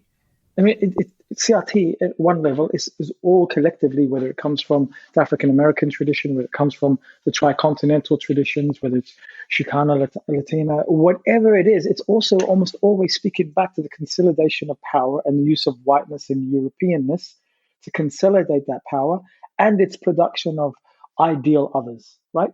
And the ideal other can be, what an ideal other is? The ideal other is either you're a terrorist, right? Or you work for us and you wave our flag. You're either enemy or friend, because as an enemy, we can kill you and be legitimate and justified, all right? As a friend, you can work for us, right? And maybe in some cases even lead us in safe ways if you've proven yourself. The in-between, where I'm neither going to play for you and I'm neither going to be a terrorist, say. Okay, that's the threat. And most of us fall into this middle ambiguous space. And in order to understand how power deals with this ambiguous other, us, right? You know, what's wrong with reading those who have endured it, understood it, interpreted it, explained it, fought back against it better than us? Why? Why are you starting from scratch? Why? I don't. It seems like you're defeating yourself, all because of what? Because someone on social media said something that you didn't like about CRT. What's the reason? I don't like the. I remember I was thinking about this today. There were people that were upset that I was reading Fanon, and I don't get it. Like, why? Why would you be like? Okay, disagree, but they brought a real emotion to this. Like, Fanon is this, Fanon is that, Fanon is calling for violence. Da da da da da. You know, why do you need like that type of kind of emotional investment that you have in the fact? It's really, really problematic for me. And there is also this very slippery slope. Most conservatives do this. It's part and parcel, I think, of their ideological training. There's always a slippery slope. If you read Fanon, 15 minutes later, you want to be queer and believe that cows can marry men. No, it's like there's always this ridiculous outcome that that they pretend that they're saving the community from, right? And it's both offensive in the sense that it's intellectually ridiculous, right? But it's also belittling to all those who do read texts beyond their tradition, that somehow your Aqidah is so weak that any other text is likely to send you to Jahannam some way. And here I am to save you via my podcast and blog and my Twitter feed. It's nonsense. It's nonsense. All right. And that in and of itself, if you talk back, you become a problem as well. But I repeat the point over and over again. And I just want to return back to something that I said earlier. I do have a level of sympathy for all of us in this, because we are dealing with a type of fitna that does put us under huge amounts of pressure to respond. And unfortunately, that pressure leads to some type of lateral violence, right? The violence against us spreads out to between us. And it's not a coincidence that we spend maybe 3/4 of our time fighting each other. That's what racism does. Like touching on what you just mentioned before, I also feel that as a community, like, for example, there would be instances where the way we reacted would be to non-Muslims, or anything that happened. I don't know, like some attack happened in the Middle East, and somehow Muslims have to, like, the parameters are set in a way where we're forced to, I don't know, write organization has to come up with a press release saying, you know, we condemn this and that. But in reality, and then the way some certain organizations do, which I don't like hate on, because I understand that they're trying to do what's best for the community, is where, you know, for example, they'd like sit on the side of the roads and give flowers out or whatever because X thing happened in, I don't know, the Middle East that doesn't really involve me or you, because we're not responsible, we're not even there. And we're sort of put in a position where we have to do those things to prove our humanity to other people. And that's basically becomes the ceiling of our politics, where the parameters are set by the society. Yeah. And it just seems like, as you mentioned, like these guys like Fanon, they've been through it, done that, they've, you know, progressed further. And compared to where we are as a community, we're in like literally like introductory level, whereas these guys are like actually been through that, because they've been, at the end of the day, it's almost like we're fighting the same enemy, because like a lot of what's shaped by today's society is shaped by colonialism. And like you can't get out of that. And it's about realizing that reality, right? That complex reality. Yeah. It seems like we're not even there. You know what I mean? You also have to add on top of that the media personalities and anchors. The most notable ones that spring to mind, we all know who they are, whose role are basically to sanitize the public image of Islam. That's also a part, I'd say. Absolutely. I want to just add to what you said. There has been in our tradition those who have fought colonialism, of course, and fought back and coded and created archives, and we can lean on. But there's a really interesting part of the left victory and the celebration of the likes of Fanon and so forth, and even the celebration of the likes of Malcolm X, is because of its relationship to the West. So the left took Fanon, right? Malcolm X is American, African American, right? I mean, in the sense that he's an actor in their history. So one of the problems is, to the left's credit or whatever, you don't have to see it that way. They have created archival records of resistance in order, because it's part of their story and their resistance and so forth, and that's made it more accessible. The part of our issue is not that we don't have. I'm sure if we scan the Muslim world, we would find brilliant thinkers, whether formalized in training or otherwise, who have. The problem is power silences, distance, and creates. Even if we had these things, even if there is a truth embodied within our pockets, it's also about accessibility. Now, power can't deny you. It can never steal your agency. It can never take away your sense of what's happening. All it can do is try to create institutions that silence you and minimalize your impact, right? It can't tell you this is not unjust. You won't believe it. You will resist it. What it has to do is marginalize you. And part of the problem with our tradition, like you said, they celebrate certain voices that come media personalities and otherwise, and make it distant to other voices. And then very few of us have access to these other voices because of language barriers, maybe because, just let's face it, most of us are working into the 9-to-5 system. We're plugged into this matrix, man. Let's just be blunt about it. We're trying to build a better life for ourselves, one built on capitalist injunctions of enjoyment and material well-being. Let's not lie about that, right? That's taken away as well. And so the system itself, there's no real deficiency in the sense that we as people don't have a historical record, but it works against us. And some sneak through the gap. And to the credit of the African American tradition, Black resistance, they found ways to code, to put on paper, to teach. And so in absence of what I can find, anything that can help me make sense of it, I will use. Absolutely, with respect to that. And of course, the African American tradition overlaps meaningfully, historically, with Islam and Muslims, right? We often speak about them as if they're a different entity, but they're not.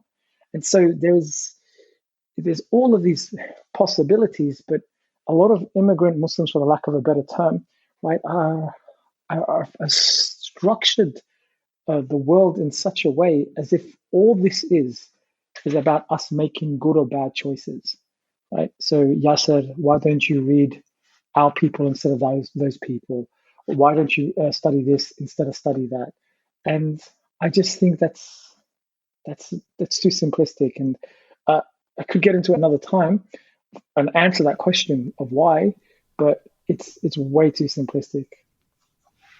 Like even our tradition of the past, especially like what springs forth to mind, and I use this example a lot when I speak to Raf about this, is our scholars of the past. They were polymaths, and at the same time, like for example, Islamic medicine is just like almost an offshoot or a continuation of Greek medicine, right? And we incorporate our own sort of whatever the Rasulullah sort of talked about, discussed, we sort of combine it, conjoin or whatever with other sciences that existed, right? So it's not some just sort of, you just look at only what the hadith say about this and that's it, like game over, and you don't look anywhere else. You know what I mean? Like I feel that through our history, and even you can discuss all the philosophical schools, like within Islam, for example, they had different ways of approaching these questions and that questions. And I guess that's the beauty of our tradition, right? We can go to any sort of tradition or look to any other sciences or look to other religious traditions and incorporate, take it, leave it, whatever, right? And that whole conversation of whether we can take it and leave it and stuff is another nuanced discussion. But the point is that our tradition facilitates that, right? And people, I think, like Muslims, we already know that our scholars did this, but then for some reason, when you come to this century, right, it just doesn't happen. I don't know, like, you get what I mean? Do you find that to be the case as well? Yeah, there is definitely defensiveness that is maybe in some cases warranted, where I think you can be more expansive when you're in a position of power, when you have civilizational confidence that your ideas, new or creative, will be corrected by a consensus in the majority. I think a lot of Muslim, maybe leaders, scholars, and otherwise have maybe correctly read that we're quite vulnerable now, so any new idea could potentially drive Muslims away. But there's a moment where you become overly defensive, and this is counterproductive, where you think if any new interpretive exercise about what's going on will ultimately lead us astray. There has to be a balance. And I think it's easy to be conservative at this moment in time, a lot harder to be, let's say, radical in the intellectual sense of trying to reinterpret how tradition works. And because, look, I'm quite safe, and I've learned to be safe because I can't be bothered dealing with the continual questioning of who I am and my faith and all that. And I don't mind being safe, right? But at the same time, the only reason why I'm doing that is not because I want to be. Is because I go back to the point. I can't be bothered with having to deal with the backlash. I just don't want to hear it, right? Now, depending on my state, for a very, very long time in my life, I was really strong, couldn't care less, said what I had to say. You all deal with it. All right, maybe that was wrong. Maybe it was a form of hyper-masculinity that was, again, attempting to protect me from the fact that Muslims around the world were suffering and I wasn't doing enough. Allahu Alam, what my reasons were, right? But after a while, each and every one of us will get exhausted and fatigued by this. And in that fatigueness, in that tiredness, that kind of spiritual, political tiredness, you don't want to have to deal with the continual criticisms. So that's one way. That's one of the counterproductive ways. We eventually teach people who think outside of the square that we guilt trip them. We make them sound like their religion is deficient. Now, what we need to do is almost counterintuitive. We shouldn't discourage them, but try to make that creativity work within the confines of our tradition, and so that we try to get as much as possible the best of both. The unfortunate thing is we don't do that in the public space. The idea that somebody like me is an enemy to my own people is so nonsensical. After all that I'm giving myself this narrative, so feel free to disagree. I could have used whatever God-given talent that, alhamdulillah, that I was blessed with respect to working hard, reading, to participate in all sorts of projects, including the Western one. Right? I didn't have to step towards the community. I could have stepped away from the war on terror and been rewarded. I could have even worked against the community and been rewarded. So the idea that the likes of me, not just me, should be deemed a threat, right, is so unbelievably problematic. If I have issues, the powers to be, such as the traditionalists, they should be rushing to bring me into their fold, to educate me, to correct me, so that we can have a cyclical relationship of learning from one another, that we can benefit from one another. And where I've erred, they can tell me I've erred. And where I think there's simplicity in the analysis of politics, I can help expand. That should be the instinct. But instead, it's like, be careful, be warned. So at the end of the day, we just inevitably punishing all those who seemingly have put in the effort, have the right intentions. We're punishing them because you don't sound like us. And as gatekeepers, we don't like where you're from, right? And as I said, it's a rearticulation of racial thinking. You're just the wrong type of Muslim. So on what comes to mind as well, you were speaking a bit earlier about simplicity and HT, right? And this was like early in the episode. With my experience, I've always felt like such groups have a role in the sense that I feel like HT, for example, at least they don't conform to like the parameters that the society has set. And so because of that, at least they in some way made me a radical. You get what I mean? And that in of itself does have a role, especially in the Muslim community, because we are too steeped into the sort of, for example, I feel that you're either I think for a lot of Muslims, and even for myself at one point in time, you're sort of set in this way where you have to adhere to very personal sort of belief of Islam, like don't bother others about it, just keep it to yourself and be a good capitalist Muslim or whatever. And so that once you sort of get into that sort of Islamist crowd, you do develop a more radical side, in the sense that you look to break the sort of parameters set by society. Would you say like each group in that sense does have a role? Because we did talk about like the simplicity of it, but at times like it does facilitate close to a sort of like a Malcolm X approach in the sense that they're not going to conformed sort of adhere to the standards set by society. Sure. But when Malcolm X did it, it was radical. When Hizb ut-Tahrir does it, it's no longer radical, because Western white supremacy, Orientalism, Islamophobia, call it whatever you will, is far more intelligent than you give credit to, and is never static. It evolves to appropriate your resistance. It's in many cases a couple of steps ahead of us, because it has the institutional force to be, and there are 1,000 or pair of eyes on us, both at an anthropological level studying us, both at an intelligence level watching and mobilizing our movement, both on the ideological level in the media and the everyday public sphere that challenge us. The idea that white supremacy will maintain a static site after Malcolm X is nonsense. It's simply not true. So Hizb ut-Tahrir is by no means, for me, radical. And in order to make that argument, I need to establish two things. The first thing that I've established, let's just use, for lack of a better term, racism. Call it what you want. Call it white supremacy, but let's just, for the sake of this argument, say it's that thing that's against us, racism, right? This is the first point. It is of great frustration for me when people reduce racism to nothing more than a series of ignorances and fears. And so racism is, for the lack of a better term, a brilliant, evolving intellectual tradition that is always, at least in its latter stages, always trying to dispossess us of our land, our history, our language, our bodies, and dispossess itself from its own violence. So it wants to do all of that, right? Wants to do all the violence towards, while reinventing itself as humanism, secularism, liberalism, tolerance, and all that. So it has two forms of erasure: the erasing of us and the erasure of the erasure. All right, the erasing of itself.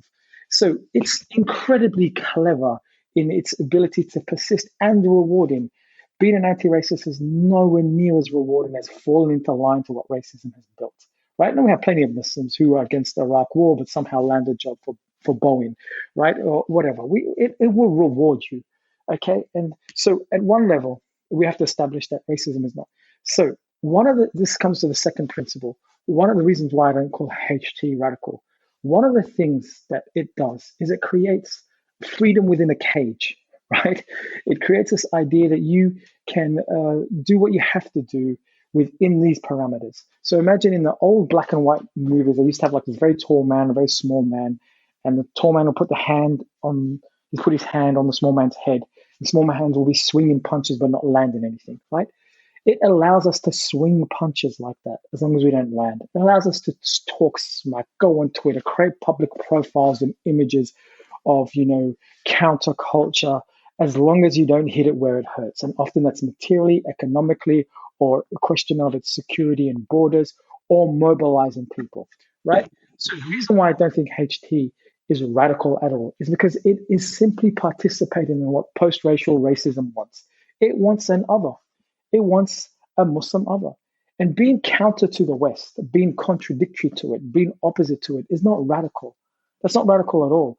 If you're performing the very thing it wants you to perform, right, that is either be a good Muslim or a bad Muslim, you're participating in its logic. And they squeezed that HT lemon for all the lemonade they could make out of it. Uthman Badr splattered over the front page. They mobilized. They created HT. It was hilarious for some of us, the way the media was speaking about HT as some type of conveyor belt towards ISIS. There was some military notion. And we know the brothers, and they're like, it's hilarious, bro. The teddy bears, right? But the way they were spoken about was like, I just recently read an article about various different radical mashaykh in Australia, and Uthman Badr was up there. I was like, oh my God, that's it. The way the media framed him as almost like, this demon who's after the corruption of the nation and wants to kill the kuffar. You've got to be smart. Being radical is you can't play into that. You don't want to be the good, and this is what they did. They out the moderate, they outed the let's say the conformist good Muslim, but you don't want to be the bad Muslim. You want to exit the logic. You want to find a form of self-determinant agency where you destroy the parameters, destroy the game, right? Speak of it, speak out of it, and that means you have to construct both how the good and the bad Muslim is both the same coin of racism. And in order, but wouldn't you say, like, sorry, just to add, because as like HT, like however they were perceived by the public or even by the media is like a product of, like, I guess the media and Islamophobia, where it's like it's not like they can control the narrative. I don't know, like how would you say then you would exit the? Of course they were. Of course, Islamophobia came into it, but that's the thing. Because how can you exit the good Muslim and bad Muslim? Like, won't you always be perceived as like the good? Because even in your book, you mentioned how, I think I recall correctly, where there was a point where you're talking about Ghazali and how, look, if only we told like the white people about Ghazali and how smart he is or whatever, then they'll accept Islam. But in reality, it's the fact that you have to conform to a sort of intellectual way for the white man, for them to accept us, is the actual problem in of itself. You get what I mean? So then it's like you're playing into whiteness. So aren't you like, exactly. I don't know, how can you exit that? My point is HT was playing to whiteness. My point isn't that they were victims, they were being themselves and the media jumped on them. No, I'm convinced they were playing to it. And what I mean by that, they took certain levels they took certain political, like when Wasim and Uthman held the press conference to speak about how the media was portraying Uthman after the Sydney Festival of Ideas. They were attached to the Western gaze as well. They wanted, right? Yeah. And so, of course, and this is the point. Of course, of course, Islamophobia is going to come into this. Of course, it is. You should be before all of that interpreted. Now, I'm not saying Hizb ut-Tahrir manufactured an ideology for the West, but maybe I am. I have to go all the way back to the original texts and so forth. But they seemed to almost be delighted by the fact that they were oppositional, that they were just anti-Western. And that in and of itself is, if that is your view, fine. But, if that's how you construct it, it's also a bit of a problem because you're just wearing one particular mask, right? So if you want to self-determine us, so to answer your question, how do you get out of this binary? Well, in many cases, in some instances, you can't. But the only form of disobedience that you have is you don't make it easy for them. Right? That's it. That's all. In some cases you can exit, but at the very least, you just don't make it easy. That's all you have. You're so, in the sense, you're so lacking in power. The only resistance that you have is that that in one way or another, they're going to put you in one of these two camps. Just don't make it easy. Like, yeah, I'm going to get arrested. I'm going to, and I know if I resist it, I'm going to cop it even more. But I'm not going to like walk into there. Let them carry me. Let them, you just make it harder, right? Because you never know how that's coded in future generations. So with HT, and maybe I'm being a little bit unfair because not all of I'm not at all suggesting all the backlash was because of mistakes they did. No, they were clearly victims at times to broader white supremacy and so forth, clearly. But I do think that their project is a little bit, at least in Australia, let me be clear about this. I'm talking about HT Australia. I don't know what HT elsewhere is like. So I'm going to be absolutely clear about that. I'm talking about the formation, the movement here. So in that, I remain with the view that in many cases they were being oppositional and that brought some type of idea that was radical. And I'm just questioning that relationship. Oppositional in and of itself is not the same as radical. But I think my other point was basically how we see that you've talked about in your class as well, where Zizek talks about, I think it was a decaffeinated coffee, or even like the fact that the West, or at times, they will only accept Islam in a very reductionist or sort of if you get rid of the I don't know, the war part and the jihad part, and you get rid of this and that and the public ways of showing Islam, and if you just keep it sort of spiritual to yourself, then we'll accept it. Kind of like a Buddhist version of how Buddhism does things. So if it's like Islam's closer to that, then we are going to accept that. Whereas like at least HT would be a bit, I know that you mentioned like just now that they sort of, I don't know, beat their chest in like those circles, but at the same time, at least like someone for like myself was able to understand that we have to be more accepting of, like, we can't just play to the parameters, in the sense that, you know, don't talk about jihad because it's gonna make people upset and be scared of Muslims or whatever. At least they can be a bit more open about it and talk about these things as a Muslim, instead of sugarcoating everything. No, I'm glad you pushed back. So let me give credit where credit's due. Yeah, I do think HT in many ways did allow certain Muslims a level of confidence in being themselves and not being subsumed into the ideological rush to be, for lack of a better term, decaffeinated Muslims. Yeah. I got to give credit where credit's due. And in many cases, they did a wonderful job also in registering and archiving the crimes of the state with the war on terror, and, you know, under the guise of radicalization programs and so forth. So in that case, there's plenty of victories that HT can hang their hat on. And wouldn't you say they're like the only ones though? Like basically the only group at times to be at least doing that. I know the standard is pretty bad, but at least they were like the ones doing that. You know what I mean? Yeah. And again, credit where credit is due. It probably would have been easier for many of them, and their life would have been easier. Maybe their place in the community would have been easier if they didn't play that role. So yeah, I don't know if they're the only one. But the only organization maybe who had that level of visibility. Sure. And in that case, without qualification, they deserve credit. Hizb ut-Tahrir frequently urged Muslims to shun the Australian political parties and often referred to participation in democracy as kufr, or something at least very egregious. I just wonder whether you concur with this spirit of boycotting Australian elections, or whether you agree with someone like Abdullah Kunde, for example, who advocates for joining the Labor Party and these movements, and mainstream sort of left-leaning political parties in order to protect what he describes as like inalienable basic social welfare, and sort of combating the idea of the Anglo state, and the sort of more kind of overt racism, or whether you tend to agree more with either of their side. I think they're too. I don't have. There will be successes for any community by participating in the system. Sure, it's not if you participate in the system, then inevitably everything you do will be of some detriment to us. There is spaces that you can create a reattribution of resources. There is some success in it. But sometimes it's oversold. The idea that if you go into that thing, then in and of itself you're going to be helped. No, there's potential for harm, potential for the opposite, potential for you being consumed, potential for you losing your own spirit, all sorts of things.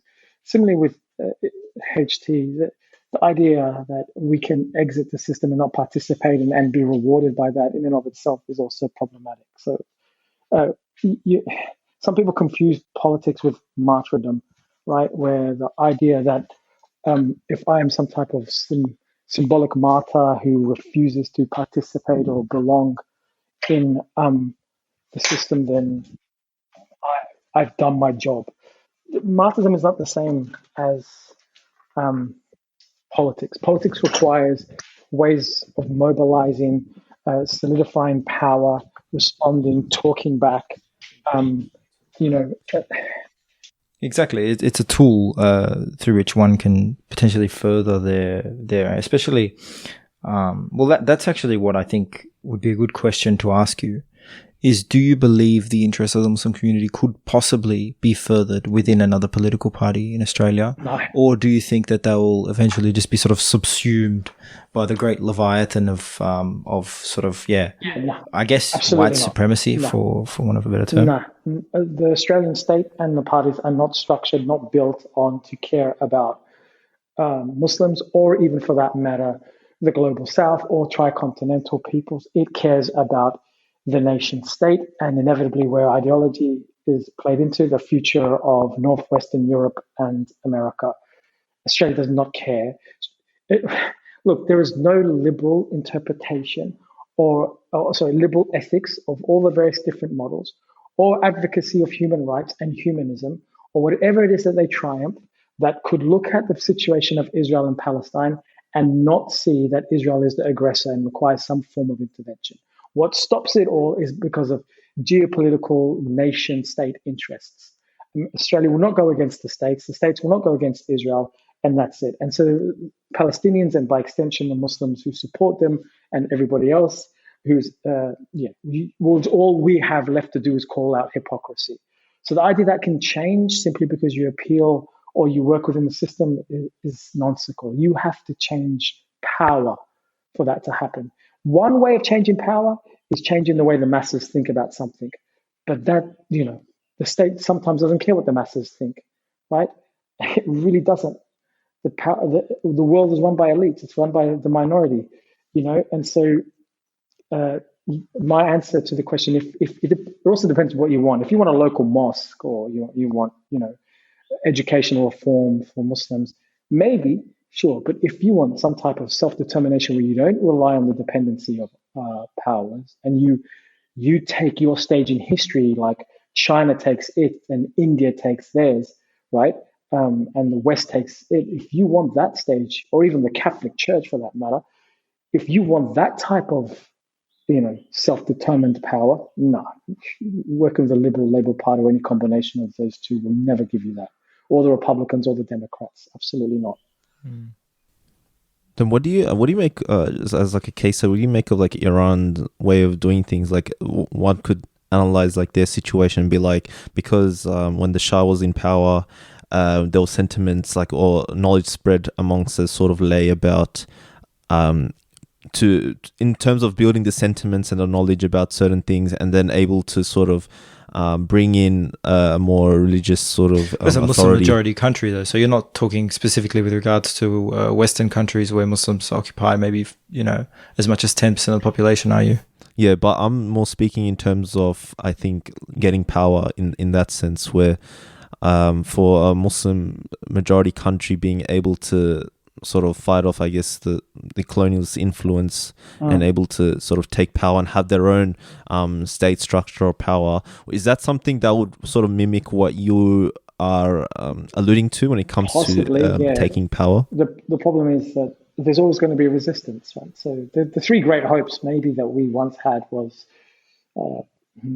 depends on your view on sectarian politics, whether you think Shia Islam is a problem as well, and all that depends on what perspective you come, whether it's a Sunni one. So the three great was Turkey, Iran, maybe Indonesia, right? And before that, the Arab world led by Egypt and maybe Syria.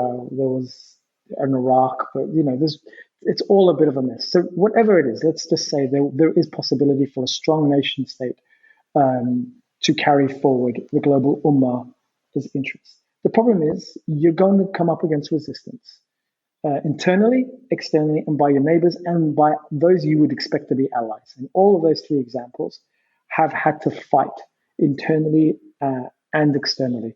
And so to answer the question, possibly it could happen that way, but it all depends on how you might. So the Middle East is a good example of how effectively the idea of a global ummah was disintegrated entirely, because for the most part, Muslims are fighting other Muslims, Sunnis are fighting other Sunnis, and Sunnis are fighting Shiites. And there was no notions of a collective consideration for a global ummah. So maybe the nation state is not the right model, because it has contesting groups within it who also want to consolidate power. There's various different nationalist prides. For instance, a lot of people look at Egypt and just assume, well, it's 95 or 90% Sunni Egyptian, a Sunni Muslim.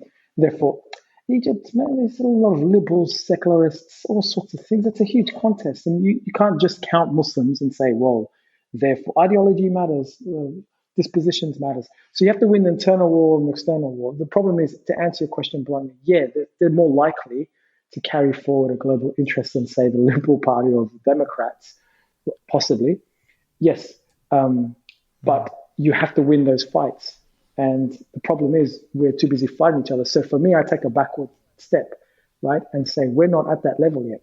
Where we're at is, firstly, we have to resurrect the idea of a Muslim political subject that can accommodate our diversity and our difference and debates. So we can politically, for lack of a better term, strategically essentialize ourselves as a political entity. You may be Salafi, you may be Sufi, you may be read or critical race theory, you may be, but together we need to recognize that we have to build a space for ourselves. But we're too busy fighting each other, too busy saying we're the problem. So for me, you have to take a backward step. And for me, and I could be naive in this, this is part of public education. It's part of public pedagogy. And I took an even further step backwards before we even get to public education, because that was my great project. Let's talk about politics out in the open. Let's teach one another. I believe in a critical pedagogical space outside of institutions. It's why I located most of my work within community spaces. And then I took another step away from that because I realized that's not going to work, because both me and the people I'm speaking to, we have psychological registries. A lot of them are traumatic, built on trauma. A lot of us carry complexities. And so we need to go to a step further back and just basically learn to deal with each other, like learn to tolerate each other, learn to forgive each other before we can have heated, contested political debates. And that, for me, that means addressing, I'm simplifying this, but it means addressing trauma, right? And we're not very good at that at the moment, right? A lot of people reject a lot of other Muslims because of interpersonal breakdowns or something that happened in their family or their own personal histories. And so there's a lot of psychological, spiritual work that needs to be done. And then inshallah, maybe, again, it's not a formula. I'm not saying do A, then B, then C. It's basically me just wording where I locate my work and answering the question, how can self-determination come about? There are certain ingredients that are needed. One of them is growing a political subjectivity where we accommodate our differences and disputes. And maybe, inshallah, one day that will lead to a broader education, and that will lead to some type of institutional manifestation. And we all have to be in it together. And as I say that, I'm like unlikely. Do you think that men like Walid Ali, for example, who you've been very publicly scathing of, are sort of disruptive to our overall ideals and projects toward this kind of self-determination? Because just to add quickly, because I know you've talked about him before in our classes, and one point you made was that the way he articulates the Muslim Ummah to, like, I guess, other non-Muslims or even white people at times, it's just sort of, there's the Hanafi, Maturidi, I don't know, there's the Salafi from Saudi, or like, how can you pinpoint the Ummah or what a Muslim is or what Islam is, you know what I mean? Whereas you are more calling towards a more so unification sort of process. So I guess someone like Walid Ali would actually be sort of undoing what you're trying to do, you know what I mean? Maybe, just to clarify, so Walid's big on the idea that we're diverse. He's not trying to simplify us, but the point is, I think my point in the class was that he works as a great translator. He's employed by the West to be this great translator of Islam. And that's problematic because I don't think any one of us can translate. And secondly, I don't think our job is to continually speak to the West. Like, just problematic for all sorts of reasons.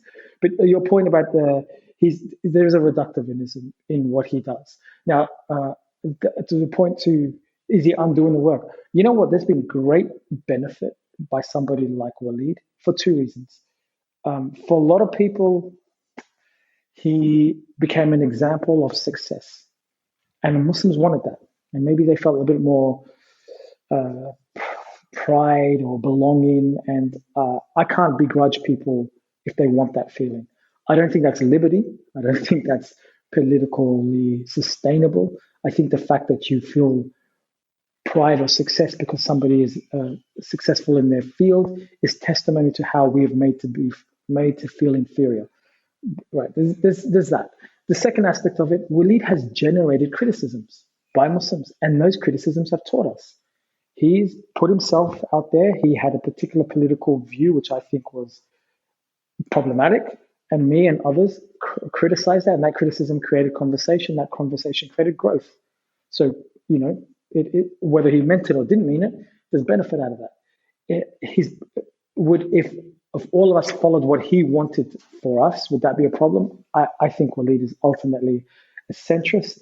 He's wholeheartedly a fan of compatibility with liberalism and Islam, and I think he's a little bit too, for lack of a better term, colorblind. And so, yeah, I don't think his politics would take us beyond being good Australians. That's it. But whether I'm of a different product. As I said, I don't think the state is built. We could talk for a decade or two. The way this system is built is it will punish, exclude, kill, displace people from the global north just to sustain our lifestyle, right? Without intent or evil narrative, it will do that. That's the way the system's structured. None of us, the world cannot, the 7 or 8 billion people cannot live the life of the gated upper middle class American with their car and double-story house and the sports for the kids and their college degrees and their investment portfolios, and their excessive consumption. The world cannot sustain that outside for 1 to 2 to 3 to 4, 5% of us. The vast majority of us have to live in the zone, or what Phenom calls the zone of non-being. And if you want, and as long as the vast majority of Muslims are living in those conditions, then there's an obligation for us to address it. But also, if you are true to what you want, and that is a culturally triumphant Islam that becomes a lighthouse and guide for all of humanity, then don't leave anybody behind, man. That will come from the streets. It won't come from some kid who did his PhD at Stanford or me at Melbourne Uni. It will come from the original sites from which, not original, the traditional sites from which our deen was successful. You have to address this. And Walid's not going to liberate anybody other than those who want really shiny CVs and employers not to care that their surname is Muhammad. That's those who think like that, Walid's their hero. Those who want to stop the fact that when COVID comes, millions and millions of unnamed Egyptians, as one example, will suffer silently, right? That's my ummah too. Do I care about Muhammad and his job at Mercedes? No, I don't. I really don't. I'm going to be honest with you. I don't. That's not Islamophobia, fam. That's just discomfort, right? Okay, maybe it is at some slight level, but it's not going to rally. It's not something I'm going to rally over. No, I think that's it's very pertinent and certainly gives some perspective. I think one of the main criticisms that I've observed of his is that he was harder on ISIS than he was on Sonia Kruger. I remember that particular debacle. Obviously, someone would turn around and say that Sonia Kruger hasn't committed any acts of wasn't Sonia, forget ISIS. He was hard on the Hizb ut-Tahrir sisters that did a private talk amongst themselves and spoke about the ayah about whether or not the husband can beat the wife, right? And they qualified. Also Zaki Mallah as well. Yeah. I thought he was really unnecessarily scathing of Zaki Mallah. Remember he brought him onto the show the day after. I had no kind of qualms. This was, I think, before I converted, actually. And at the time, I don't remember having any qualms with what Zaki had said on Q&A. I remember thinking, yeah, that's probably right. Tracing acts of violence in the Middle East back to the policy of Western governments, foreign policy of Western. Maybe in Walid's mind, this is what he's doing, right? He's thinking, part of the problem is that there's a criticism by the West out there that good Muslims are silent about bad Muslims, right? So, I don't know if you all remember, but that was one of the major tropes in the war on terror, is that the moderates are not doing enough to help us. So that's how they implicated the whole community. Because one argument against, well, we're not terrorists, we're not radicals, the vast majority just want to get on with our life. So then they came back with the second argument, you're complicit and quiet. You're not doing enough. You're not helping us enough. It's up to you. You share the community space. You need to do more. And I think he internalized that on a cultural level. I'm not going to. No one else can protect Zaki Mallah. No one else can criticize Zaki Mallah like I can, because I'll be accused of Islamophobia. You can't accuse me of Islamophobia. Well, my God, he misread that. Of course, we're going to accuse you of that. And doubly, we're going to accuse you of being the respectable face of Islamophobia. Your Muslimness does not protect you from being an instrument of ideology. Of course, it doesn't. Absolutely not. And he misread it, I think. And he thought, well, if I go hard, I'll get praise. Maybe or maybe not. Who knows his intentions? But ideologically, I think that's one way he thought, you go hard against our own, I'm actually creating spaces for the good Muslims, right? I'm going to show that the vast majority of us are sensible, well-to-do, respectable civil servants who like good, right? And we don't like the things that you fellow Australians don't like as well. And I don't think his project was going to be successful. And it's an irony, which I think makes him a very poor student of history, that he was going to get trashed from both sides. He was never ever going to win a white Australia over. He was going to only win one section of it that would always frame him as the ideal Muslim. And the ones that hate brown, black people are going to hate you no matter what you do, right? And then on the other side, you were going to betray a significant section of your own community. And it's a fine line to balance. And I just think that it's ironic now because I think his star has fallen in the Muslim community. But there were times, there was times when he was the poster boy. Everyone was like, round of applause, this is the I was in a Muslim leadership program when I was in my undergrad, and people were telling 20-odd Muslims that Walid Ali is the example we should follow. Right? So I don't think he's been particularly bad for the community because there's no way one can, in that sense, because I think criticisms of him have actually helped us grow. So in that way, inversely, he's been a bit of a gift, right? But at the same time, I do want to give credit to the fact that for many, many people, he gave them some relief from the onslaught of being othered. I would love one day, inshallah, to actually sit across from him and have a chat to him about these things on a podcast episode of his own. I think that would be great to bring this up and kind of see what he see what he has to say. Though I think you have, as you generally are, you've been quite charitable, and that's one thing I've noticed is that consistently you are quite charitable, which is something that your sort of interlocutors don't always afford you.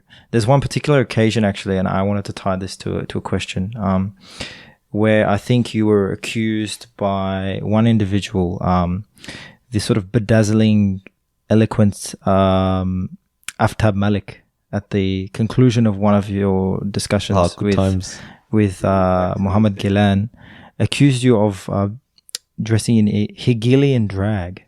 Do you recall that? I do. And I have great regret that I was that day. I have lots of regrets. I have great regret to that question that I was being overly polite about it. I do remember that day. I've long taken walks when it's unfortunately popped back into my head. And much like the discussion around postmodernism, I have no idea what he's talking about. And I wish I had said that, right? Because I gave him a credit that he did not deserve. And that credit was that he was making sense, and he wasn't.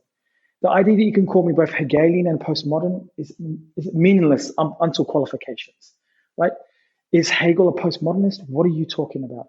Hegel is a philosopher of the Geist, the phenomenology of spirit, the idea that each historical moment has a manifestation of a singular truth and a singular thinker that inevitably manifests in Hegel himself.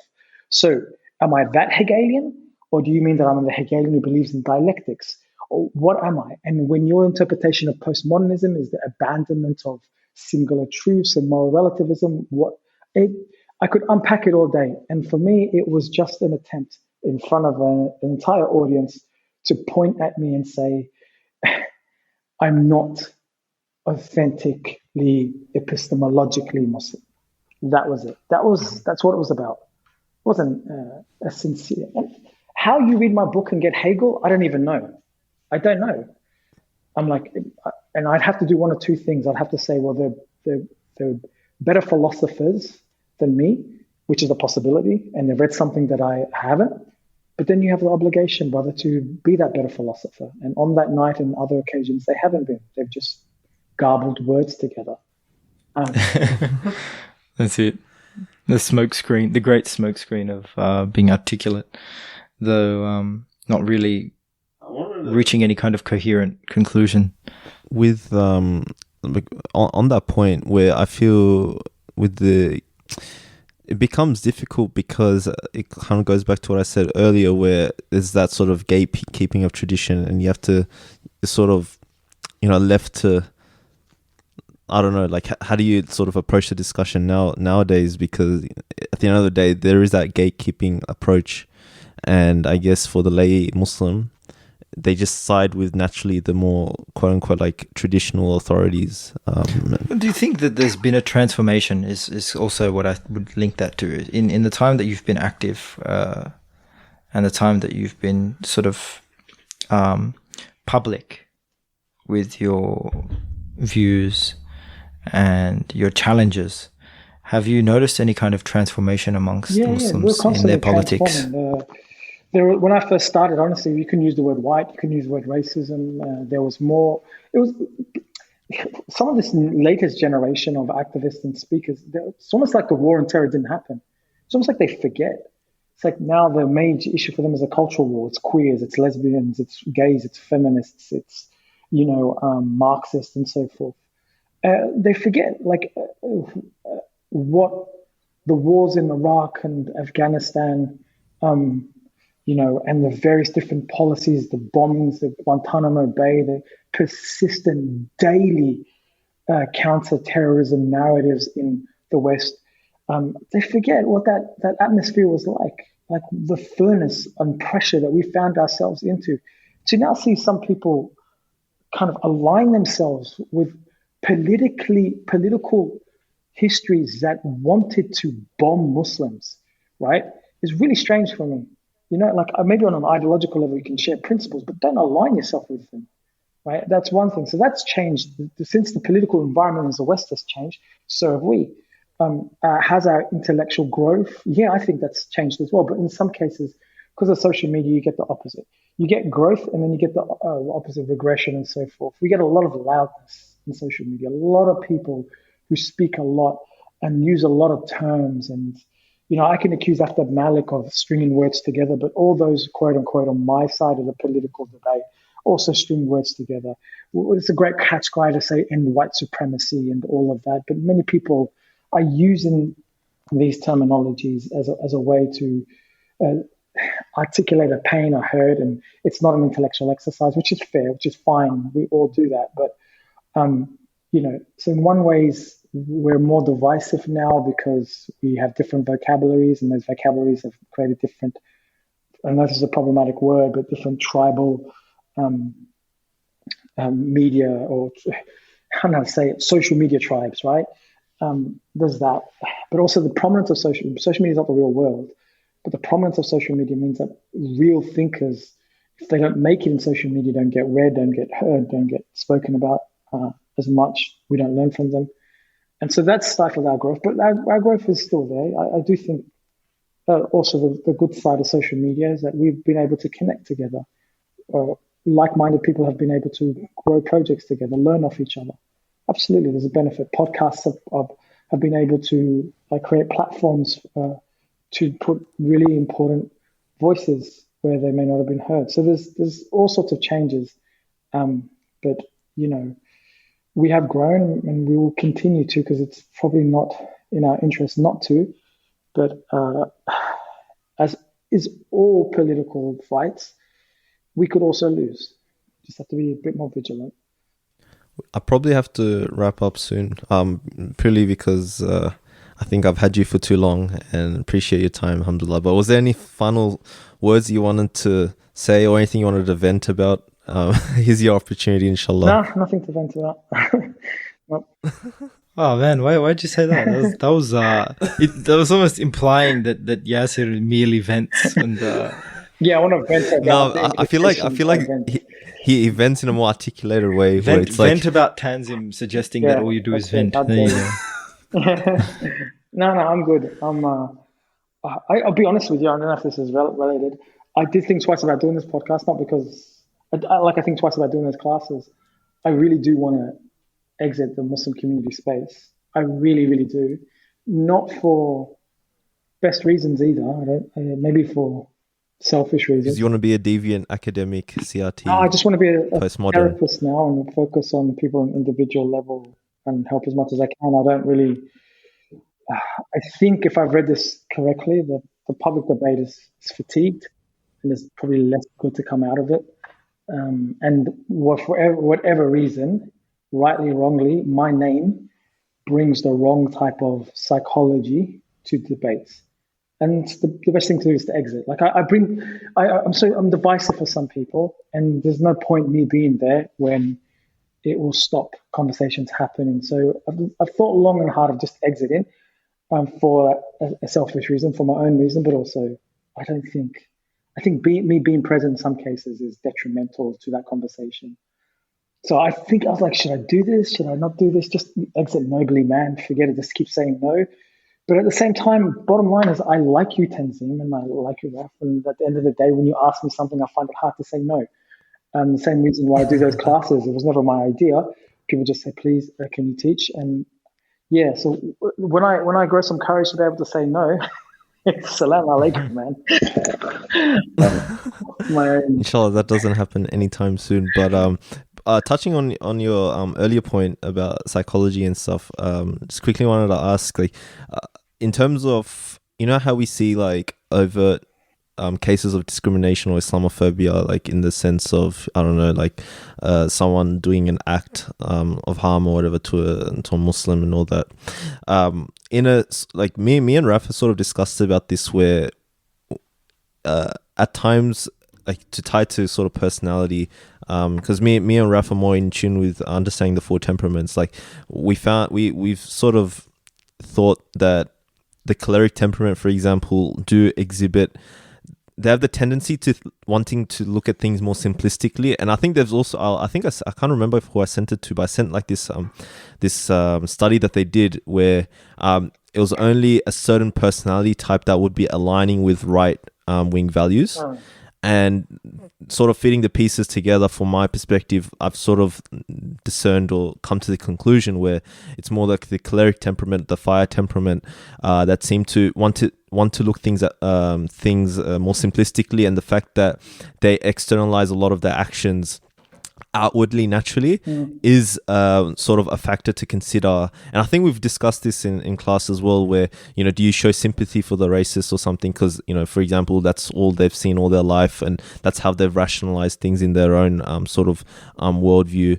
And so at times, I know we've talked about the problematic nature of sort of, you know, I don't know, whiteness and all that, but at the same time, it's like understanding that dynamic that's happening at times.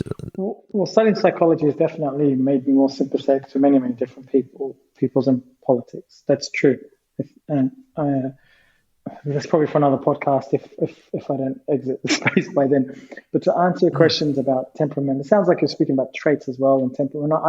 There is a huge debate about it, and I'm reluctant to get into it because of the novice state that I'm in psychology. So I don't want to translate any.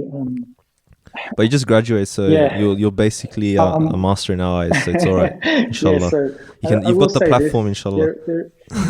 I lean to the view that there is a, let's say for lack of a better term, biological or essential qualities about us that you can call temperament, and these are shaped and formed by social forces that, and there's a mix between the two, but we're not without the capacity to control them and so forth. So I would say this, let's say somebody's got a temperament that leans them towards the right wing. They can, well, at the same time, also resist that. It's not an inevitability. It's not deterministic.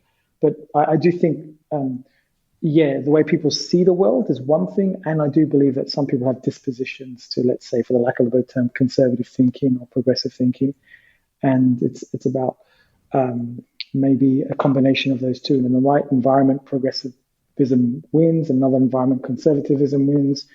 But yeah, there is literature out there. I think if I believe in a political project as a space for all. That sounds strange. I don't want to get rid of Daniel H. and Muhammad Jalan and Walid Ali. What I want to get rid of is this ridiculousness that we can't respectfully debate and dispute each other, and then we have to mobilize people against one another. That's detrimental. Like, I don't want them to disappear. They're part of the Muslim project. What they have to say is important. They'll fill in gaps that I miss, and hopefully vice versa, right? It's just we're so divided. Like, you belong to one group and you discredit all else.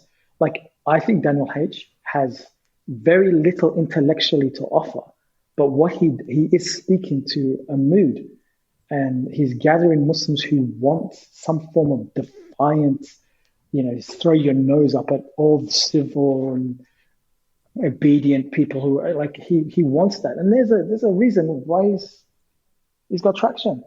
And that reason is important. Him himself, I probably don't learn as much from, but his success is very educational, right? So I don't want to get rid of any of these voices. So whether they've got traits, whether they're socially inclined to believe in conservatism, for me, it's important from a scientific perspective, but from a political project, we all need to share the same space. And to do it in just to add quickly as well, because why I sort of brought up the temperament framework is because it just, like, for me personally, I've always felt that different sciences have given me different lenses to view things and really understand the world deeper. One of them is like CRT is one example, four temperaments is also another, and I guess using the four temperaments framework, for me, I've sort of understood that, we were talking about earlier about these leaders on a pulpit, on a stage, they sort of act and speak to the crowd, for example. And I guess, for example, the phlegmatic type would tend to be a bit more open-minded at times.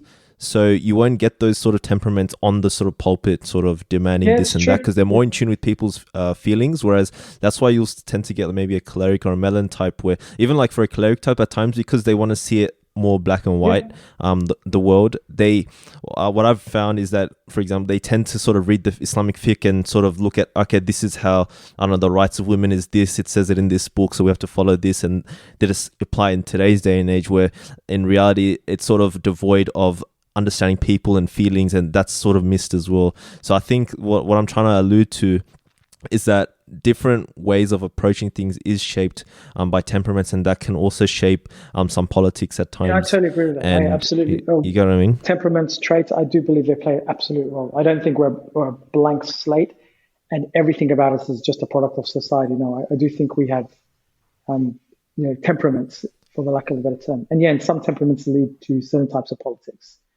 And that kind of goes into philosophy, how like predestination and how free will ties into it, and how God's in the future. It opens a can of worms. So it's a good, interesting discussion. It's not fatalistic. It's in the sense that if you have this temperament, then you are going to be this person. We resist our nature all the time. Yeah, that's true. Yeah. So it's it's just like pressure force.